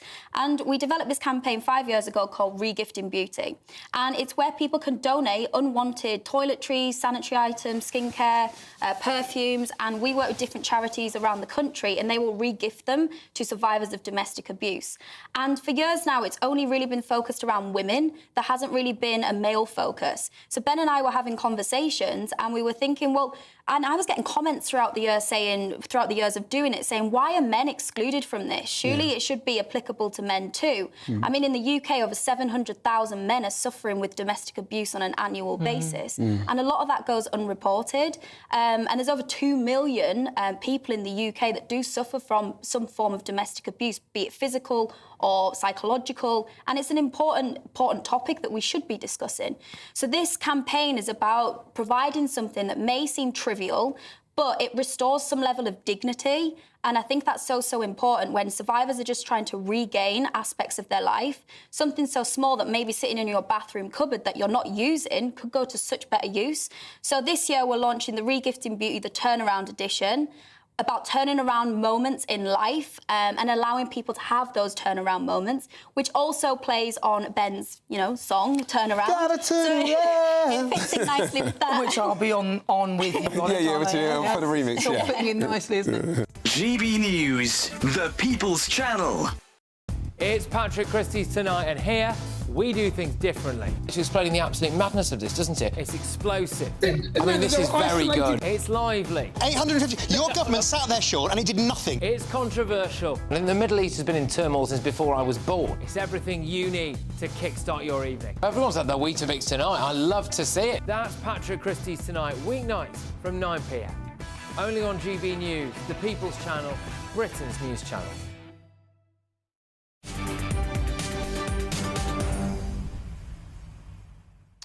Welcome back. Time is 4:49 with me, Martin Daubney, here in GB News. Now, I absolutely love this story because the supermarket chain Lidl has won a High Court battle over plans to open its first ever pub at a supermarket in Northern Ireland. I'll drink to that. They're already raising the bar. Who writes this stuff? Now, of course, not everyone thinks that this is a good idea to go boozing while shopping.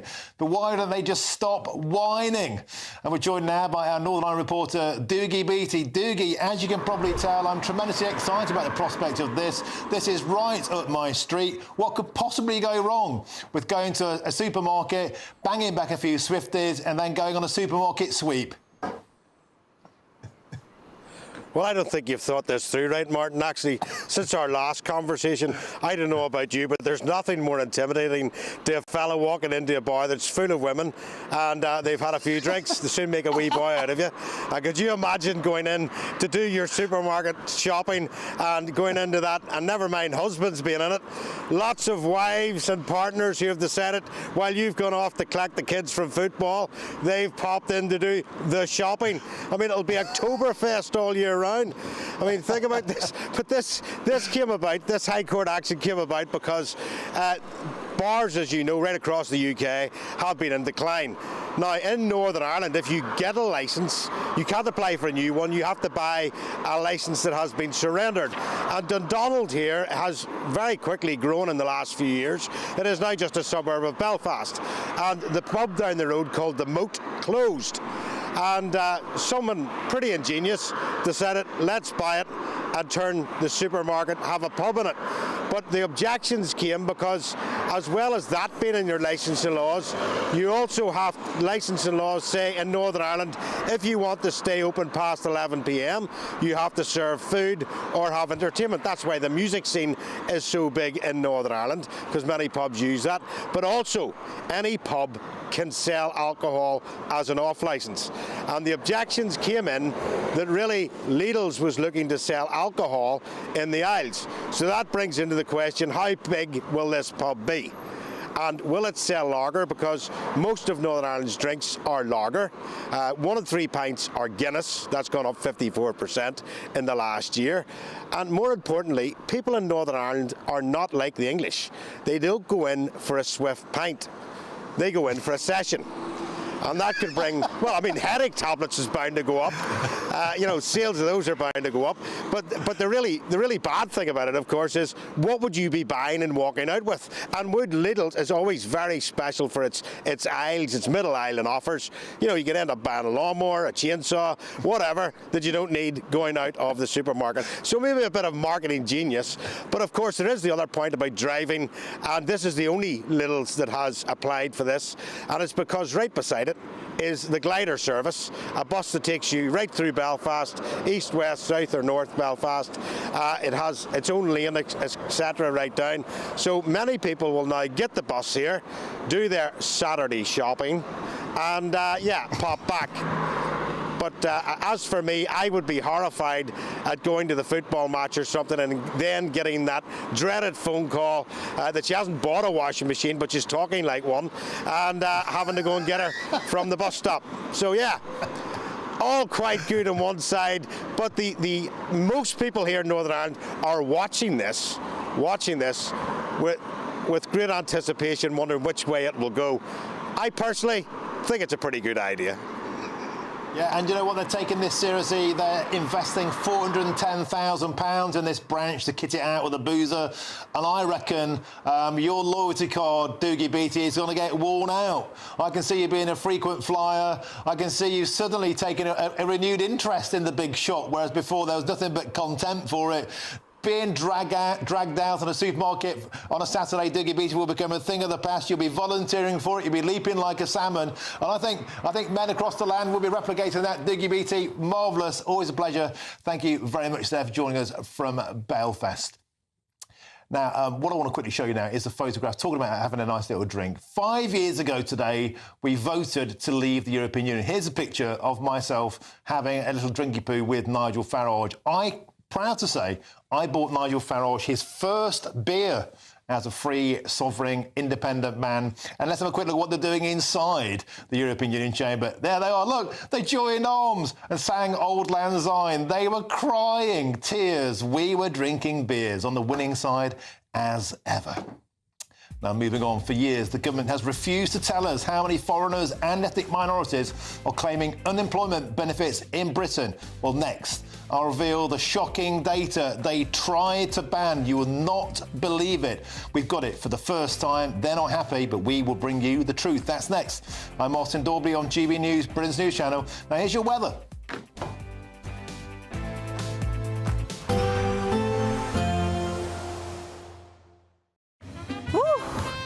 A chilly start will give way to a lovely, warm afternoon. Boxed heat pumps, sponsors of weather on GB News. Hello again, I'm here with your latest Met Office weather update for GB News. Quite a bit of fine weather for many of us as we go through the next couple of days. That being said, showers in the north will bring some icy patches for some, and in the south we do still have a weather system, not especially close, but we are seeing the influence of it, and with that some further heavy rain pushing its way eastwards across southern counties as we go through the rest of today. There will also be some strong winds, particularly towards the southwest, but elsewhere a lot of clear, dry weather overnight. But across Scotland and Northern Ireland in particular, plenty of showers pushing through, and some of these will be falling as sleet or snow over higher ground, and with temperatures dropping under the clear skies, falling a bit below freezing in some places. There will be some frost, also some icy patches, especially across parts of northern Scotland and Northern Ireland first thing tomorrow morning. That's because where we have frozen surfaces and these showers falling on them, we are likely to see some fairly difficult driving conditions because of the ice that's likely. Otherwise, and as we head further south, yes, there will still be a few showers around first thing tomorrow morning, but also some bright sunny spells. A few showers also pushing into parts of northwest England, northern and western Wales, but further south and east, once that rain that we've had through today clears away, it's looking like a largely dry and bright start for many of us. There may be the odd pocket of mist, but this should clear quite quickly as we go through tomorrow. And then tomorrow itself, apart from a few showers around some northern and western coastal parts, it's actually looking largely fine. A good deal of bright sunny weather to be had, but cloud building from the west with some rain arriving later. Temperatures are going to be around average for the time of year, so it is the end of January. It is going to feel a little bit chilly at times. Staying dry and clear for many as we go through tomorrow evening, but like I said, we do have some cloud and some rain pushing across parts of Northern Ireland and later on into western parts of England and Wales and Scotland too. As we look further ahead through into the weekend, and we are going to have a bit of a northwest-southeast split, wetter and windier towards the northwest. A nice bright morning will generate a lovely warm day, right through to the evening. Boxed Solar, sponsors of weather on GB News. The latest GB News travel. Good afternoon, I'm Alan Wright. In West Yorkshire, the M1 southbound is partly blocked by a broken down vehicle between junction 41 at Cargate and junction 40 for Wakefield. In Cheshire, the M62 eastbound is partly blocked by a breakdown between junction 11 at Birchwood and junction 12 for the M60. In Derbyshire, at Alfreton, the A38 is partly blocked southbound after a collision at the turn-off of the B600. In Essex, delays of nearly 2 hours on the clockwise M25. That is blocked at the moment after a multi-vehicle collision earlier. It's blocked between junction 26 for Waltham Abbey and 27 for the M11. Do expect delays. You can stay up to date throughout the day by visiting our website, gbnews.com. This is the final week to grab your chance to win our biggest cash prize so far, £50,000 in tax-free cash. How would you react if you won? We won 25,000. I'd say don't hesitate, do it. If you're not in it, you've got no chance of winning it. Don't miss out as lines close on Friday. For another chance to win, text cash to 63232. One entry costs £2 plus one standard network rate message. Or text bonus to 63232. 5 entries cost £5 plus one standard network rate message. Go to gbnews.com/win. Entries start from just £2. You can call 0903 681 3232. Calls cost £2 plus your network access charge. Or post your name and number to GB10 PO Box 8690 Derby DE1 9TT. UK only. Entrance must be 18 or over. Lines close at 6 p.m. on the 31st of January. Please check the closing time if listening or watching on demand. Good luck. Headliners on GB News 11 p.m. every night. It's got 3 top comedians going through the next day's newspapers so you don't have to read them, which is great. That's a good point. He's lying. I mean, maybe he's not lying. That's Headliners every night from 11 p.m. and 5 a.m. as well on GB News, Britain's news channel. This is Britain's Newsroom, where your voice matters. It's just astonishing. With expert analysis and honest opinion, we don't just keep you informed. We bring you unique perspectives you won't see anywhere else. Can't argue with any of that. When the news happens, it happens here. On Britain's Newsroom, weekdays from 9:30 a.m. Only on GB News. Join me, Nana Okoye, for an informative, interactive news programme with a difference. It's fun. No, he didn't say that, though.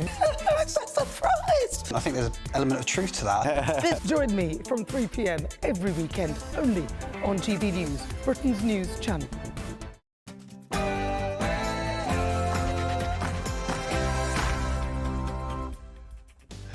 Very, very good afternoon to you. It's 5 p.m. and welcome to the Martin Daubney Show here on GB News. We're broadcasting for you live from the heart of Westminster and all across the UK. On today's show, earlier on today, Rachel Reeves promised Britain would soar if it built a third runway at Heathrow. But business leaders are warning the economy is crash landing. And Ed Miliband and London Mayor Sadiq Khan, well, let's just say they're giving the idea net zero support. And meanwhile, farmers turned up again today to protest against the Chancellor. We'll have all the latest on another day where Rachel Reeves was on the ropes. And for years, the government has refused to tell us how many foreigners and ethnic minorities are claiming unemployment benefits in Britain. Well, today, for the first time, GB News can exclusively reveal the astonishing truth that ethnic minorities are twice as likely to be unemployed versus white Brits. And that number has doubled in just 20 years. And trust me, that is just the tip of the iceberg. It's the explosive data the establishment did not want you to see, but today the truth will be revealed here on GB News. And up to 30 balaclava-clad travellers terrorised a small town in Cambridgeshire, as you can see on your screens, setting fire to cars, ransacking shops and destroying gardens. I'll be joined by a local councillor who is hitting back at this shocking, wanton display of violence. That's all coming up in your next hour.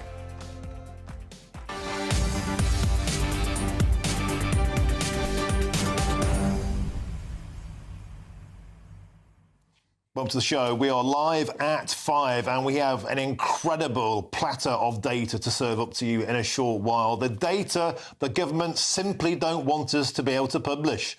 Who claims benefits? Where are they from? What about their ethnic minority status? Why are they afraid of this data? The truth is the truth. Transparency surely is the best weapon. We see transparent data in Denmark, in the Netherlands, in Germany. It informs us. It allows us to make informed decisions. It allows the public to know where their taxpayers' money is going. In Britain, they don't want us to have this data. They don't want you to know how many people from ethnic minority backgrounds are claiming benefits. They don't want you to know which countries have the highest propensity to claim benefits. They don't want you to know which women, which communities seem particularly reluctant to go to work. Well, we're going to tell you today. We've got the data. It's incredible. It really, really is. That's coming soon. You will not want to miss it, courtesy of my great friend Lee Evans at Facts4EU. That's coming soon. Get in touch. gbnews.com/your say.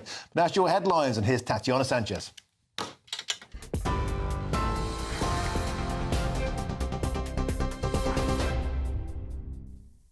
Martin, thank you very much and good afternoon. The top stories. The Chancellor has backed the expansion of Heathrow Airport in a speech outlining her plans to boost economic growth.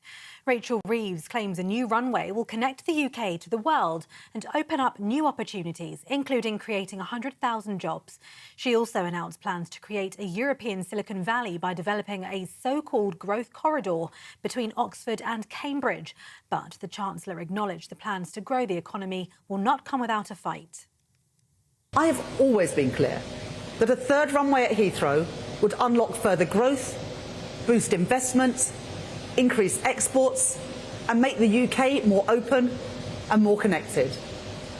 And now the case is stronger than ever. So I can confirm today that this government supports a third runway at Heathrow and is inviting proposals to be brought forward by the summer.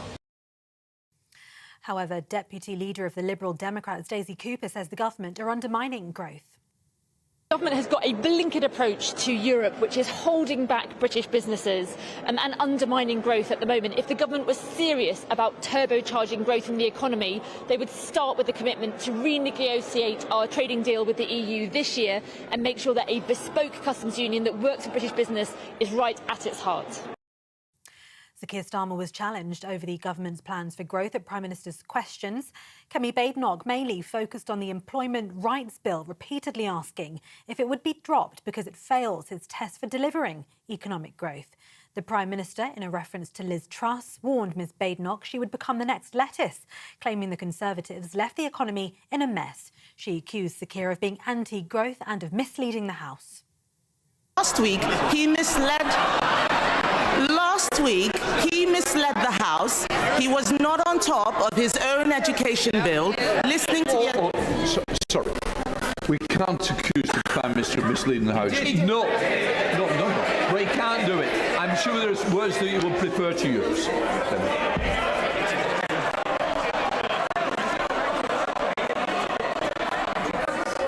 Mr. Speaker, last week he claimed to have laid down an amendment that he had not made. He doesn't know what is going on in here or out there. Well, the Prime Minister hit back, saying the Tory leader doesn't know what she's talking about. Mr. Speaker, I understand she likes straight talking. She's talking absolute nonsense. She knows, and anybody who understands anything about the bill or any employment law will know you can't start in the morning and go to the tribunal in the afternoon. Now, Mr. Speaker, we know she's not a lawyer. She's clearly not a leader. If she keeps on like this, she is going to be the next lettuce. In other news, pensioners and members of the Unite union are protesting in London against the winter fuel payment. They're calling on the government to reverse the recent allowance cuts. Unite says almost 6,000 of its retired members have had to turn their heating down this year, with a significant amount taking fewer baths or showers. 1 in 6 have had to visit libraries to stay warm. The King and Queen have welcomed hundreds of newly elected members of Parliament and ennobled peers from across the House of Lords to Buckingham Palace for a reception in the State Ballroom. The Duke and Duchess of Edinburgh and the Duke and Duchess of Gloucestershire also joined their Majesties at the reception. The Prime Minister and also the Leader of the Opposition were also in attendance. During that reception, their Majesties and their Royal Highnesses met the elected MPs following last year's general election and peers who've been appointed to the House of Lords following the coronation of the King and Queen in May 2023. And Buckingham Palace says Princess Beatrice has given birth to a baby girl named Athena several weeks prematurely. The royal was due to give birth in early spring and was told in December not to travel long distances. In a statement, the palace said Her Royal Highness Mr Edoardo Mapelli Mozzi are delighted to announce the safe arrival of their daughter. Mr Mozzi posted a tribute to his new daughter, calling her tiny and absolutely perfect. Those are the latest GB News headlines for now. It's back to Martin.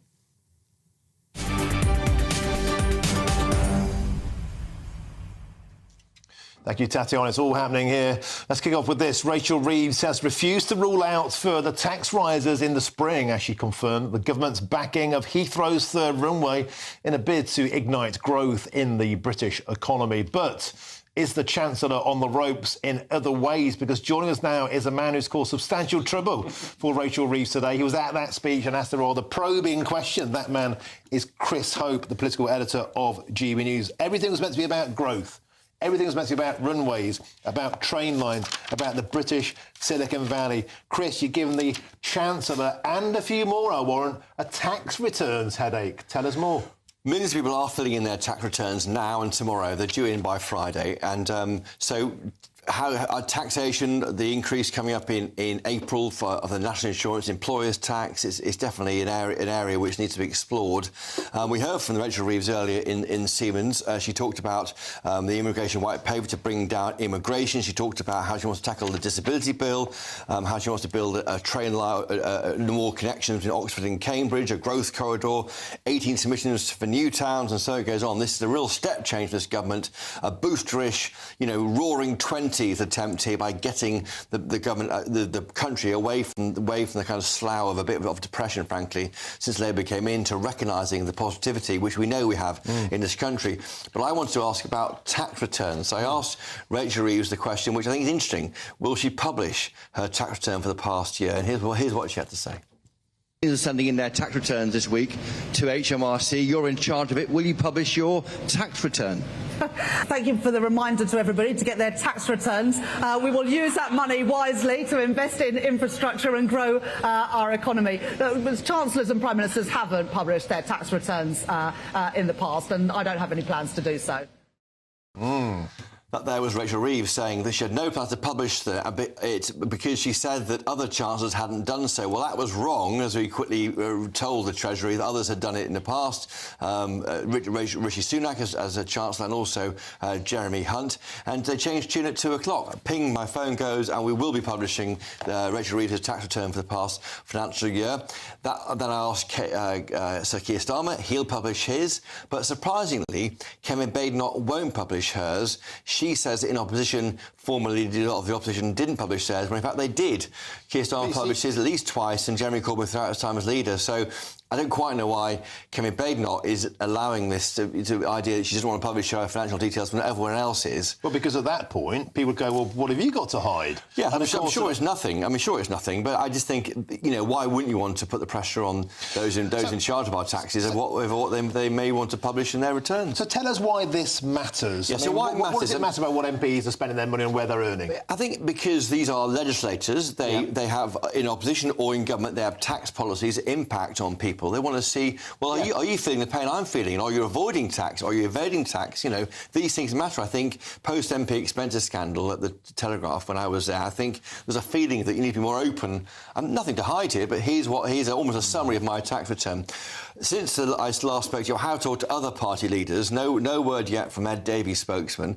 I called up the Reform UK leader, Nigel Farage. He tells me this: I was not Reform leader in that tax year when he wasn't. I was a civilian, and he was. He had no intention, or we don't think he knew he was going to be the leader of Reform.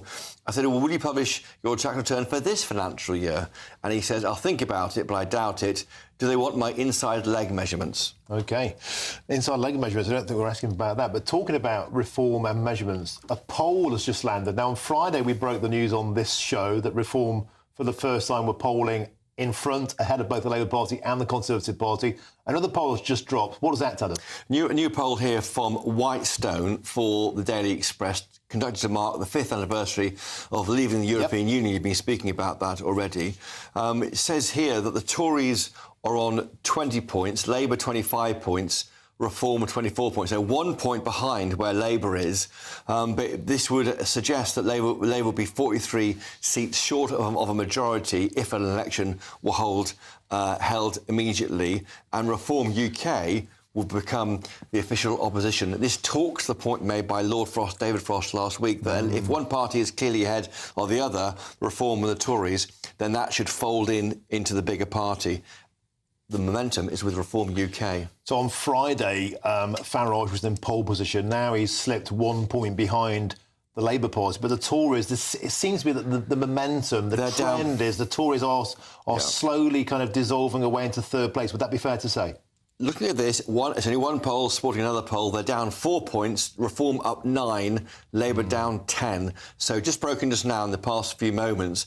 I should say that Labour is still trying to shake off issues from that budget. Outside the event earlier today with the Chancellor, farmers were angry. Yes, they were. There were about 15 or 20 or so tractors blaring their horns, made a lot of noise. I spoke to one of the farmers about what he's going through, and he gave a very moving interview. Philip Weston, he's 5 generations of farming in Northamptonshire. He's facing a £200,000 tax bill with 300-acre farm, and he's worried about it. He says government says he shouldn't be taxed, but in fact he will be. And here's what he had to say to us. In the last 4 months, there's been 5 agricultural dealerships gone down. You know, there's already a downturn in what farmers are spending. We don't know where we are for the future. No other business would be expected to change their ways as quick as this. You know, we've had no interim period, no time for adjustment. Encourage growth. You know, allow businesses to still thrive. Don't take it away from them. Don't slaughter businesses in national insurance.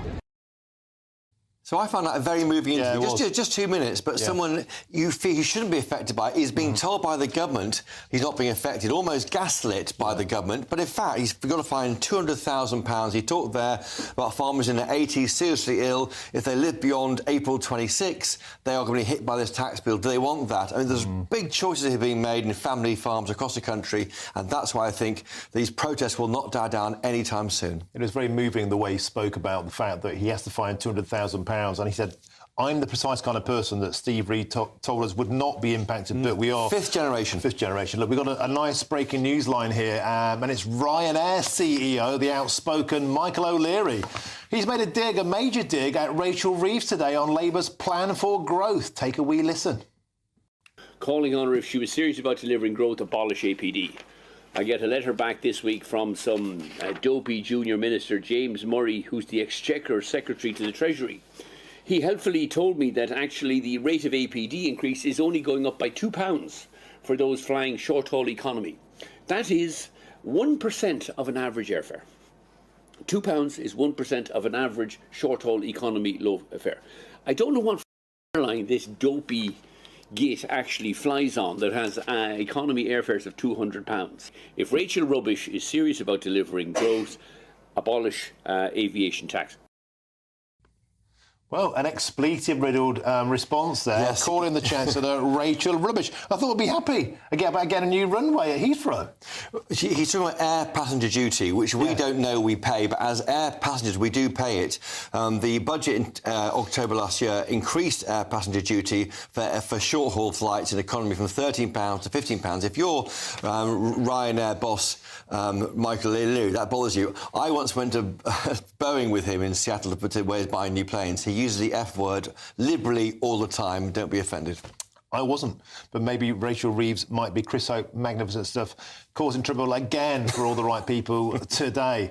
Now let's continue that theme about that third runway at Heathrow, and I'm joined by GBNews reporter Adam Cherry, who is at Heathrow for us.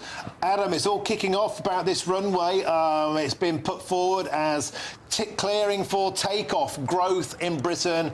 Ed Miliband is missing in action. He hasn't been seen since this was announced. London Mayor Sadiq Khan, there's an ultra-low emission on the ground. Ultra-massive emissions about to kick off above London. And a lot of people, Adam Cherry, is saying this seems like a huge U-turn for the Labour Party. They opposed Heathrow in opposition. Sir Keir Starmer himself celebrated those who stopped this happening. And now here we go. They're in power. They want to take off the economy. Tell us more. Yeah, this newfound boosterism that they've finally found, you know, after 6 months in office of talking down the economy, and now they've realised that was too far, they've said too much, and now they need to kickstart some growth. The problem is, even though they've given the backing to the new runway, which will be built just behind me, it might take several years. You mentioned HS2 on your programme earlier today, and that is kind of an omen for how this could go, even though it has the green light. In fact, I just want to read you a statement from Heathrow CEO Thomas Wolby, who said today, "We have already spent £100 million on this project. We are not going to spend any more unless we believe it can be done." This is the crucial part. "This will take years. It will take what I call Churchillian resolve and lots of ingenuity." So even though, as I say, the green light has been given, the short-term boost to the economy that is needed isn't going to be provided by building a third runway. That's not a reason necessarily to reject building it, but it does show they still have some problems in getting planes off the tarmac. Also politically, as you say, there are members of the cabinet and senior Labour figures like Sadiq Khan who are opposing it on net zero grounds. So whichever way you go, there are difficulties here. But nonetheless, we are now finally seeing some positivity from the government on the issue of growth. It's just a question of how long it takes. On a serious point, Adam Cherry, where's Ed? Ed Miliband wasn't at PMQs. He hasn't said a dicky bird since this announcement. It must be a huge embarrassment for the net zero minister. Yeah, it's tricky, isn't it? You're right, he wasn't there at PMQs today. He previously stuck his flag in the ground and said he would not back this, but then again Keir Starmer said the same thing and he's changed his mind. He said he wouldn't resign. Ed Miliband said he would not resign over this issue last week, so presumably he will stick around, but it does make it more difficult for him. The government is saying that this will not negatively affect their net zero commitments, because really what will happen is lots of planes will just be diverted and reduce air traffic from other airports, rather than necessarily allowing a load more planes to arrive here and to take off. Well, I'm not sure we necessarily believe that. I think there's an extra runway it will be taken advantage of, and more planes will inevitably take off here. But nonetheless, a tricky one, and we look forward to hearing from Ed Miliband shortly now that this has been given the go-ahead. Okay, Adam Cherry there, live at Heathrow for us. Thank you very, very much. Chocks away. Go and get yourself a nice warm cup of tea. Now, well, joining me is the chairman of the Third Runway Committee, and that is Paul McGuinness. Paul, welcome to the show. Actually, you're chair of the No Third Runway Coalition at Heathrow. You're dead against this. What's your reaction to the Chancellor's perhaps surprise announcement today? Well, thank you very much, first of all, Martin, for correcting that. It's quite important that we recognise as the No Third Runway Coalition, and very good to have the opportunity of being on your show, Martin. I'll try and be as lively as some of your previous guests. It's been a very interesting week, I think it's probably fair to say. We are not so sure, actually, that this is the good news for Heathrow that some people are suggesting. And as your previous correspondent just said, this comes with all sorts of other issues. The CEO of Heathrow has indeed said, this will be a Churchillian effort. And of course, they haven't even submitted an application yet. And were an application to be submitted, that's going to take at least to the end of this Parliament, to get through planning.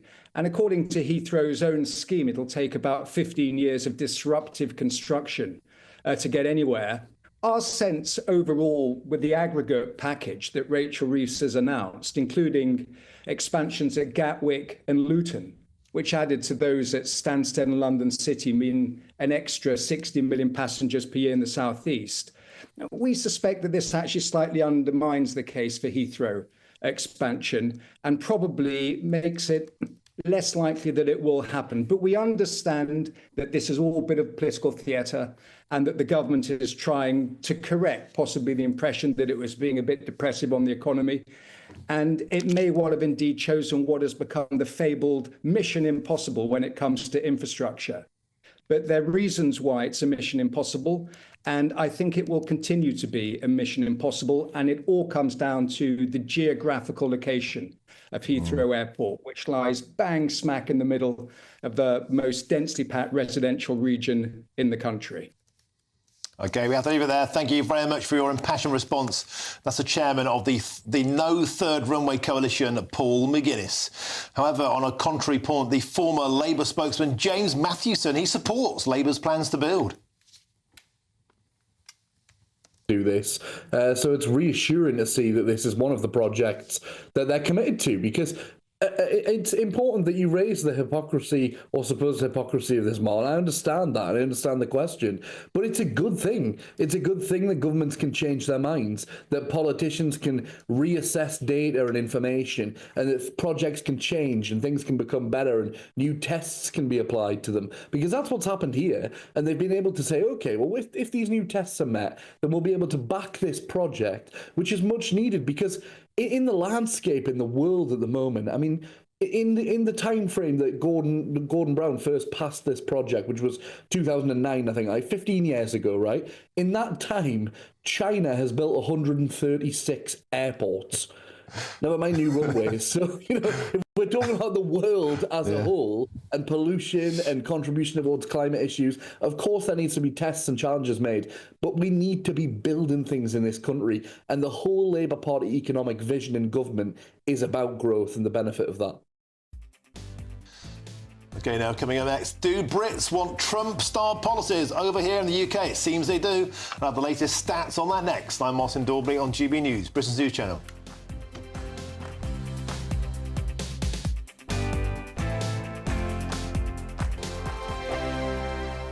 Join me, Camilla Tominey, for a frank and honest discussion with those in power that cuts through the spin, and gets to the heart of the issues shaping our nation.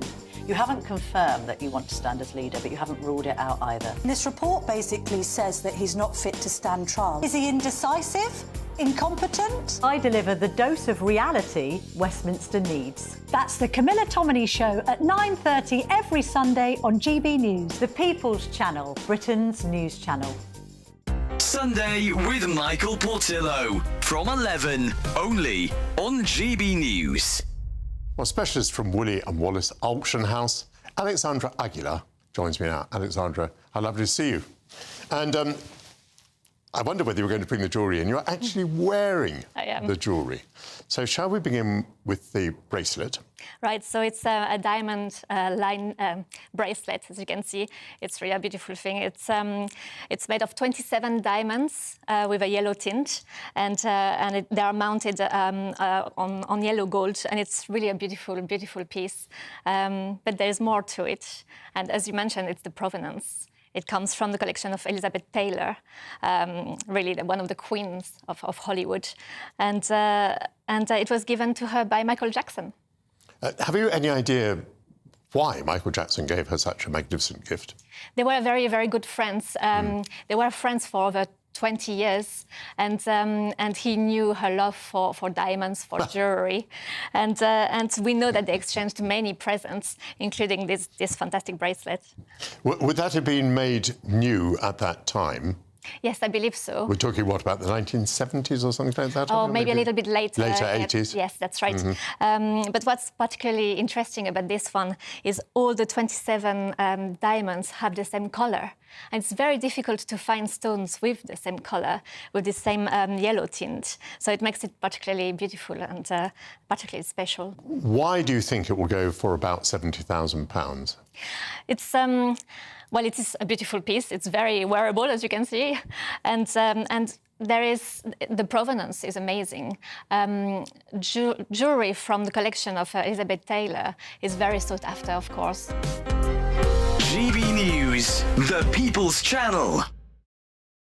Good Afternoon Britain isn't just about us. The wonderful thing about this programme is it's about everyone watching. It's an interactive programme. Well, there absolutely is something to see here, and we're going to be talking about it more. Whether it's breaking royal news, Will, please bring us up to date, or indeed a particularly punchy speech in the House of Commons. Very, very curious. We bring it to you live, and then we bring you live reaction as well. That's Good Afternoon Britain, weekdays from midday. Only on GB News, the People's Channel, Britain's news channel.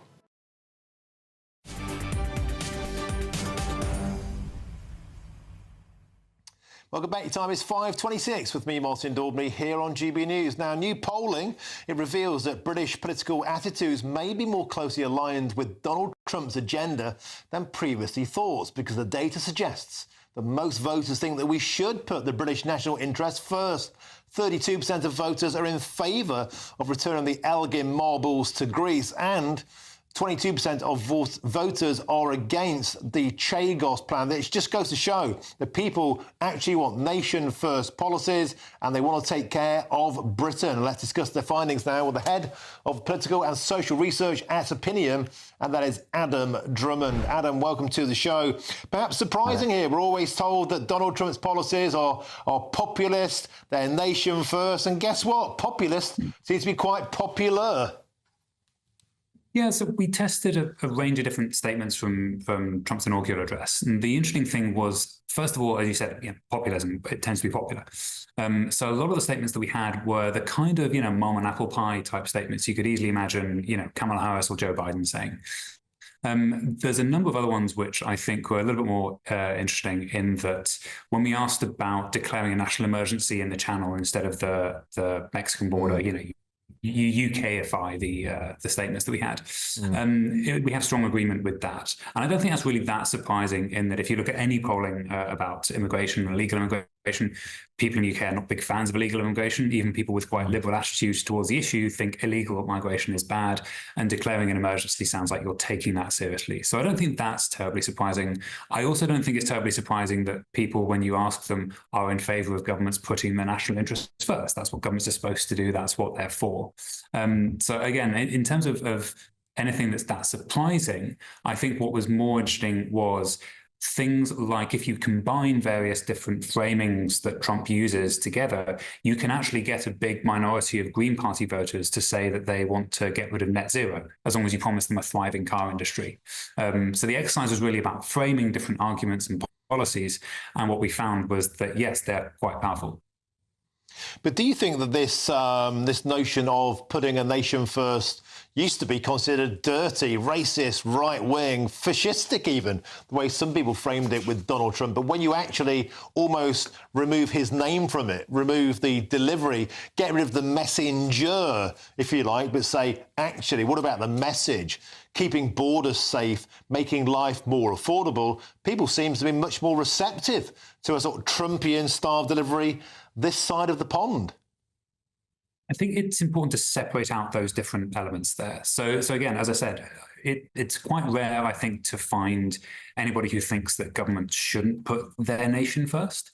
The way that this question, which I believe was by Martin Baxter at Electoral Calculus, was about putting Britain's interests first versus putting cooperation with other countries first. And there's a bit of a split there, in that Labour voters are more likely to prioritise cooperation with other countries. Voters for reform and the Tories are more likely to prioritise putting the nation first always. But overall, there's a bit of a mix, and generally, I think people in Britain, I don't think, expect us to be selfless all the time, but I do think they also expect us to have reasonable, rational cooperation where possible. And another really interesting finding that came out of this, Adam, was about the Chagos Islands. Only 18% of all voters supported Labour's giveaway of the Chagos Islands, including only a third of Labour voters agree with Sir Keir Starmer and David Lammy on this. 74% of Reform voters disagree, as you probably imagine. But the point is, putting Britain first on foreign policy issues like this is very, very popular. 18% of people agree with this giveaway, showing that maybe this Labour Party is getting things a bit wrong. I think the Chagos Islands is a really interesting example of how difficult it is to poll some issues, because the rational, correct answer for a normal voter going about their lives, if you ask them about the Chagos Islands, is, what are the Chagos Islands? Why are you asking me about the Chagos Islands? Why am I expected to have an opinion about it? So it's a really difficult thing to ask about in polls, because the information that you give when you ask the question is going to massively impact and inform how they answer it. So if you give them, for example, information about, well, there's this history with Mauritius and legacy of empire and various international judgments and stuff like that, and here are the pros and here are the cons, you get a bit more of a mixed answer. But I think the kind of response that you're getting in the figures that you cited there suggests that just on the sort of bare bones of it, it does not have a lot of defenders and it does have a lot of critics. I think that's exactly the point. This tiny island in the middle of the Indian Ocean is suddenly on the public radar. People do have a strong opinion about it. Thank you very much there. That's the head of political and social research at Opinium, and that's Adam Drummond. Always an absolute pleasure. Thank you very much. Now, loads more still to come between now and 6 o'clock, including astonishing revelation from GB News, because for years the government has refused to tell us how many foreigners and how many ethnic minorities are claiming unemployment benefits in Britain. But we'll be revealing these bombshell findings shortly. You will not want to miss it. But first is your headlines with Tatiana Sanchez.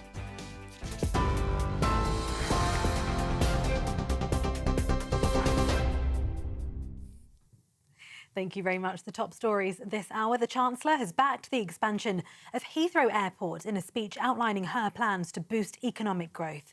Rachel Reeves claims a new runway will connect the UK to the world and open up new opportunities, including creating 100,000 jobs. She also announced plans to create a European Silicon Valley by developing a so-called growth corridor between Oxford and Cambridge. But the Chancellor acknowledged the plans to grow the economy will not come without a fight. Sir Keir Starmer was challenged over the government's plans for growth at Prime Minister's questions. Kemi Badenoch mainly focused on the Employment Rights Bill and repeatedly asking if it would be dropped because it fails his test for delivering economic growth.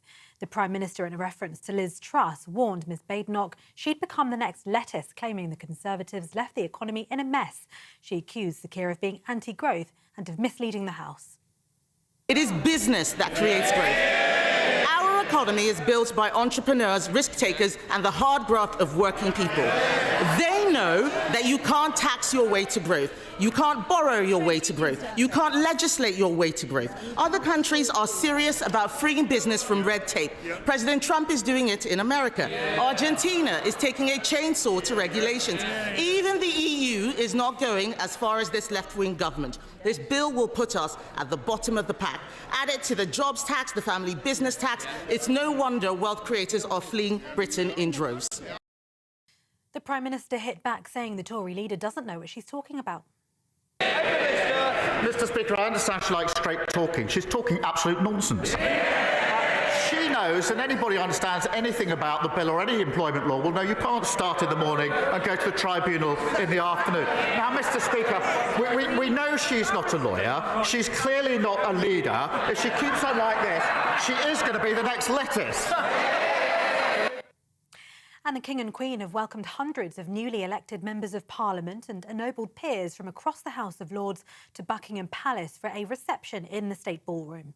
The Duke and Duchess of Edinburgh and the Duke and Duchess of Gloucester joined their Majesties at the reception. The Prime Minister and the Leader of the Opposition were also in attendance. And during the reception, their Majesties and their Royal Highnesses met the elected MPs following last year's general election, and peers who've been appointed to the House of Lords following the coronation of the King and Queen in May 2023. And those are the latest GB News headlines for now. More from me in half an hour.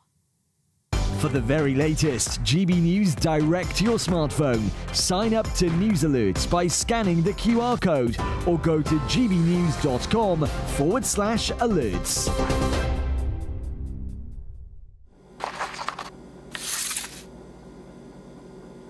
Crash Law 24 sponsors the GB News Finance Report. And here's a quick snapshot of today's markets. The pound will buy you $1.2443 and €1.1936. The price of gold is £2,212 and 97 pence per ounce, and the FTSE 100 has closed at 8,557 points. Crash Law 24 sponsors the GB News Finance Report. Hello again, I'm here with your latest Met Office weather update for GB News. Quite a bit of fine weather for many of us as we go through the next couple of days. That being said, showers in the north will bring some icy patches for some, and in the south we do still have a weather system, not especially close, but we are seeing the influence of it, and with that some further heavy rain pushing its way eastwards across southern counties as we go through the rest of today. There will also be some strong winds, particularly towards the southwest, but elsewhere a lot of clear, dry weather overnight, but across Scotland and Northern Ireland in particular, plenty of showers pushing through, and some of these will be falling as sleet or snow over higher ground, and with temperatures dropping under the clear skies, falling a bit below freezing in some places. There will be some frost, also some icy patches, especially across parts of northern Scotland and Northern Ireland first thing tomorrow morning. That's because where we have frozen surfaces and these showers falling on them, we are likely to see some fairly difficult driving conditions because of the ice that's likely. Otherwise, and as we head further south, yes, there will still be a few showers around first thing tomorrow morning, but also some bright sunny spells. A few showers also pushing into parts of northwest England, northern and western Wales, but further south and east, once that rain that we've had through today clears away, it's looking like a largely dry and bright start for many of us. There may be the odd pocket of mist, but this should clear quite quickly as we go through tomorrow. And then tomorrow itself, apart from a few showers around some northern and western coastal parts, it's actually looking largely fine. A good deal of bright sunny weather to be had, but cloud building from the west with some rain arriving later. Temperatures are going to be around average for the time of year, so it is the end of January. It is going to feel a little bit chilly at times. Staying dry and clear for many as we go through tomorrow evening, but like I said, we do have some cloud and some rain pushing across parts of Northern Ireland and later on into western parts of England and Wales and Scotland too. As we look further ahead through into the weekend, and we are going to have a bit of a northwest-southeast split, wetter and windier towards the northwest. The latest GB News travel. Good evening, I'm Johnny Ratner. Big problems if you're heading towards Glasgow on the M8. A police investigation has closed the exit slip road at junction 19 at Anston Cross, just north of Kingston Bridge, I can see on camera, causing queues back onto the Clydeside Expressway, trying to join the motorway. In Hertfordshire, heading away from London on the M1, there are still residual delays just after junction 8 at Hemel Hempstead after a car broke down. Long queues on the Essex stretch of the M25 clockwise after an earlier crash just before the M11 inside the Belcommon Tunnel that's now been recovered. And in East London at East Ham, the A117 High Street South, that's still closed for a police investigation off the Barking Road. On public transport, still no Gatwick Express for a third day following that landslip at Three Bridges near Crawley, and all sailings are cancelled in Cornwall on ferries between St Mawes and Falmouth. And that's the latest. You can stay up to date throughout the day by visiting our website, gbnews.com.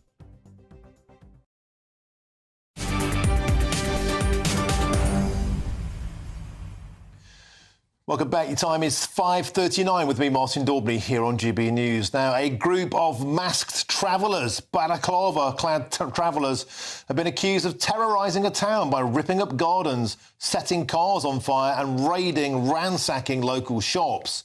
The convoy of up to 30 cars carrying dozens of men are said to have tore around the Cambridgeshire Fens on Saturday. And we're joined now by the Conservative councillor for Chatteris North and Manny Ward, and that is Charlie Marks. Charlie, welcome to the show. It's an astonishing story. We've seen cars burned out by the side of the road. We've seen other cars overturned in Fenland ditches. There was a meeting, I understand, a 300-strong meeting locally held last night. What happened? It sounds like absolute anarchy. Okay, so we are a small fenland village. We are about 5 miles from Chatteris, between Chatteris and March. On Saturday, we were visited by up to 30 4x4s that started in a field. We believe they were hare coursing at the time. However, nobody saw any dogs. They were chasing all over. There's quite a lot of video been put on social media. And then they came through our village. We have one road through the village, 30 mile an hour. I personally stood on the side of the road and saw them. They were doing in excess of 60 to 70 miles an hour. Had there been anybody, a child or an adult walking, because they were driving on the pavements, they were two abreast, and they had no regard for anybody, they would have killed somebody, quite simply. So what on earth were they playing at? I mean, they were hare coursing, which, I mean, is that even allowed? Is that even legal? One of these fellows apparently was walking around with a pickaxe handle, going into local shops. Have the police caught anybody? Has anybody been identified? Is anything going to happen? Okay, so we had a public meeting Monday evening. We had the Chief Constable, we had our local MP, Stephen Barclay there, and the mood of the meeting to start with was very angry. There's certainly the discussions that we heard and the reports we heard from local farmers and local people was quite scary. However, as the meeting went on, the police gave their side of the story, to be fair. The police chief constable put his hands up straight away and said, "We've got it wrong. We can only go forward from this." They say that it's now an ongoing investigation, and we will see where that takes us. But what does that mean? I mean, if I drove my car through a village at 60 miles an hour, I'd expect to get a ticket through my door the next morning. They'd be putting your collar faster than you can say grease lightning. It just seems to be that this has been, an absolute scene of bedlam, and the travelling community just moved through and got away with it scot-free. I think we have to be a bit careful. We don't actually know they were travellers. We know that it was a group of people doing something wrong, and a lot of the vehicles were untaxed, MOT'd and everything else. However, it's not been proven they were actually travellers. So, I would prefer not to sort of make that comment. However, yes, it was totally a violation of our village by people unknown who were up to mischief. I mean, it's been reported, you might be sensitive about the term travellers. I understand why, because there can often be fear and there can be pushback. But it has been reported in the national press that was the case. So that was the national press's word. I'm not saying that you said that, but there are reports here that people in the town have been left traumatised by the incident, feeling that the authorities don't stand up for them. And these kind of things, you're a sleepy fenland village full of law-abiding, peaceful, tax-paying individuals. This should not be happening to you. Quite agree. Yes, we are a sleepy fenland village. We've never seen the likes before, and I hope we never see the likes again. The police are doing high-profile policing now here. I mean, as I say, after this interview, I'm off then to take an 85-year-old some flowers who was absolutely scared witless and has been in floods of tears on the phone to not only myself but somebody else as well. It's something we hope we never see the likes again. We need the backup. We need the police to have the right information. We also need the police to go forward and get the backing of the courts. And that's a big thing. It's no good seizing a car, seizing a dog or whatever, and it being a £200 fine. Something has got to happen, and there's got to be some teeth about it. Because if not, somebody could have got killed here the other day. We'd have been a village in mourning, and the other people would have got away with it. Can I say thank you, for reaching out to that elderly person, taking flowers around like that? Councillors have a lot of work behind the scenes that doesn't get celebrated, doesn't get commended or even notified. It's a lovely thing to do. Thank you very much for soothing a troubled community, and I hope you get the resolution you want. And I hope by coming on GB News, we're shining a light on this too, to make sure that you get the justice and the resolution that you so richly deserve. Thank you very much for coming on. And that is the councillor there, Charlie Marks. Mind now you go, and please give our love to that pensioner. Thank you for your time. Now we have a response here from Cambridgeshire Police who say this: "We are appealing for information, dashcam footage or CCTV following a number of incidents of hare coursing yesterday, causing thousands of pounds worth of damage to crops, as well as putting lives at risk with dangerous driving. And we understand the impact that this has had on the community, and we are investigating." Well, let's hope that the Cambridgeshire Police do get stuck in and get some resolution. It's simply unacceptable when peaceful communities like this are ransacked and the resolution doesn't seem to get put through. Now, moving on, if you're in search of some winter sun this year, who can blame you? Then here is the forecast for some of the top European holiday destinations. Dinner under the stars tonight? That reminds me of our travel insurance. You mean all clear skies? All Clear Travel Insurance sponsors GB News Travel Destinations forecast. Looking ahead to tomorrow and across southern parts of Europe, there's quite a mixed picture. There is still some rain and even a bit of hill snow around, especially across northern parts of Spain into southern France. Elsewhere across Spain and Portugal, it's actually a bit drier and brighter than it has been recently, and similar across much of Italy for now, although there is some rain around and rain affecting Greece as well. There will be some further dry, bright weather to come as we go through into the weekend, with temperatures around or a touch above average for the time of year. All Clear Travel Insurance sponsors GB News Travel Destinations forecast. Now, for absolutely years and endless attempts by myself and other journalists, the government has simply refused to tell us how many foreigners and ethnic minorities are claiming unemployment benefits here in Britain. Well, next, I'll reveal the absolutely startling and shocking statistics. That's next with me, Martin Daubney, on GB News, with Britain's News Channel.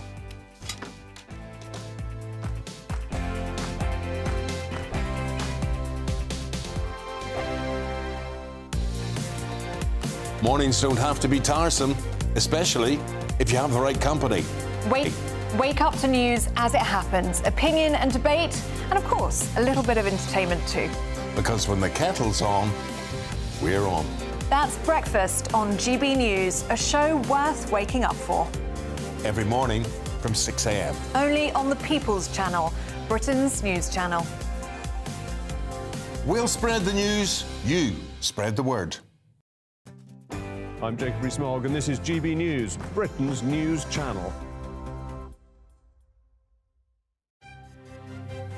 GB News Breakfast, every day from 6 a.m.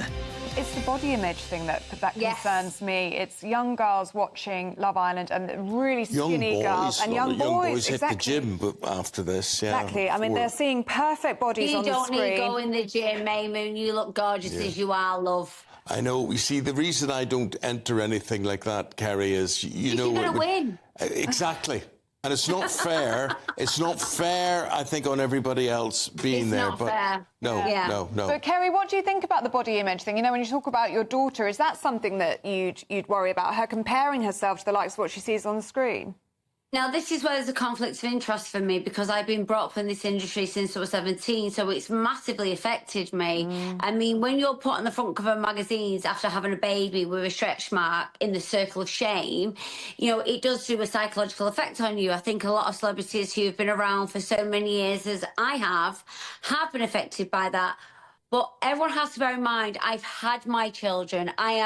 I'm in my 40s. I feel I'm entitled to have my tweaks and try and improve on what I think are going down south and health and safety, tripping over any things that I don't want to be tripping over anymore.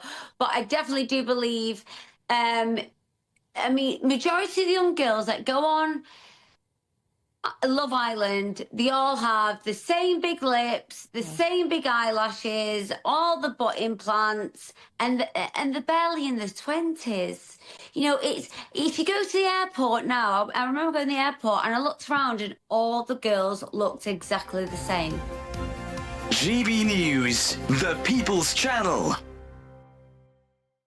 Hi, I'm Michelle Dewberry and my show is your opportunity to cut through all the noise and dive in headfirst to some robust debates. Ideas clash. Situation, isn't it? No, because the failure is you're deliberately avoiding my point. Nothing's held back. And if you think this is the end of it, wait for more. And we do not shy away from the difficult stuff. Sometimes I want to shake people and say, if only you understood. So join me on Dubes & Co weeknights at 6 p.m. only on GB News, Britain's news channel.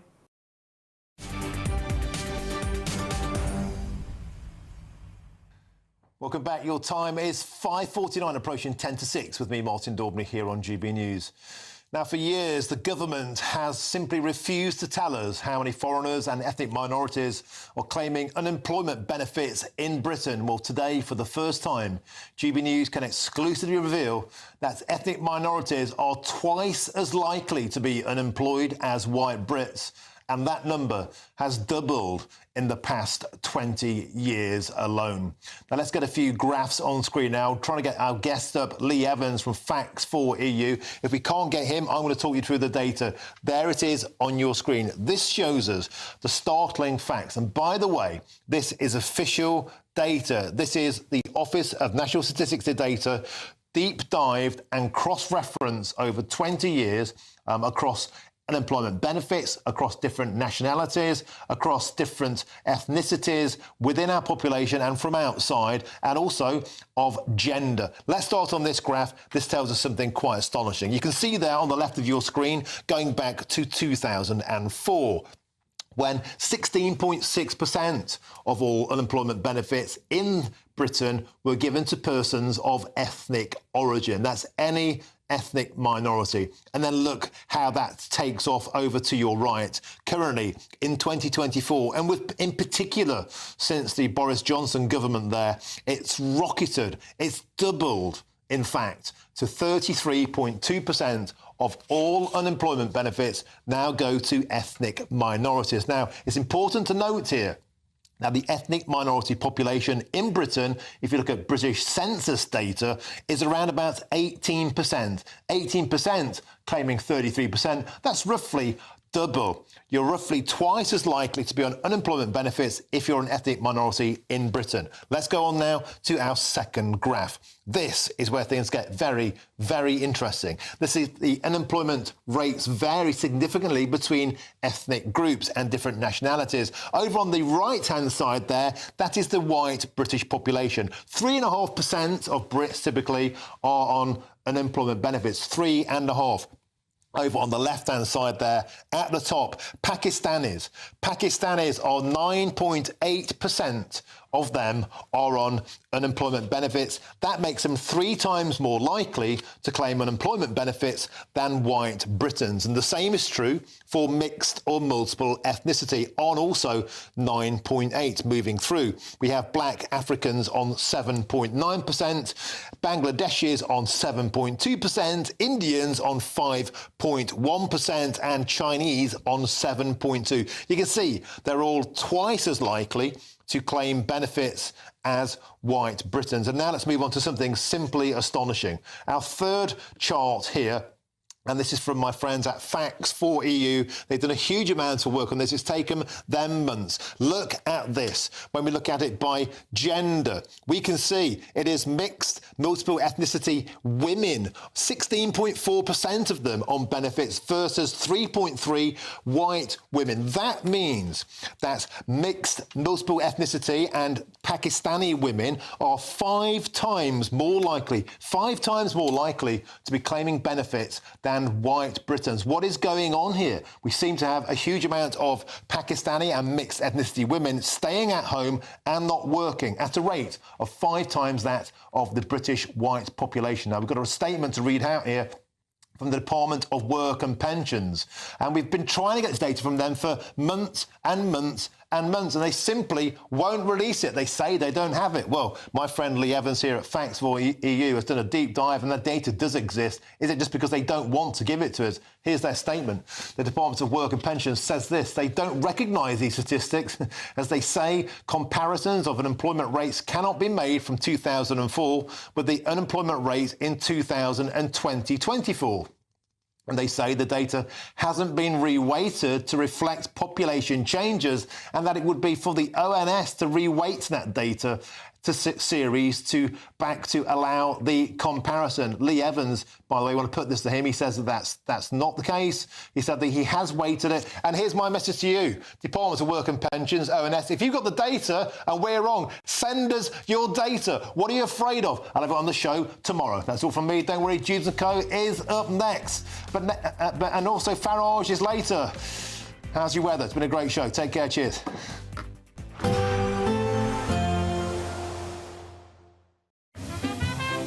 Heavy showers first thing will be followed by a warm, cosy day. Boxed boilers. Sponsors of weather on GB News.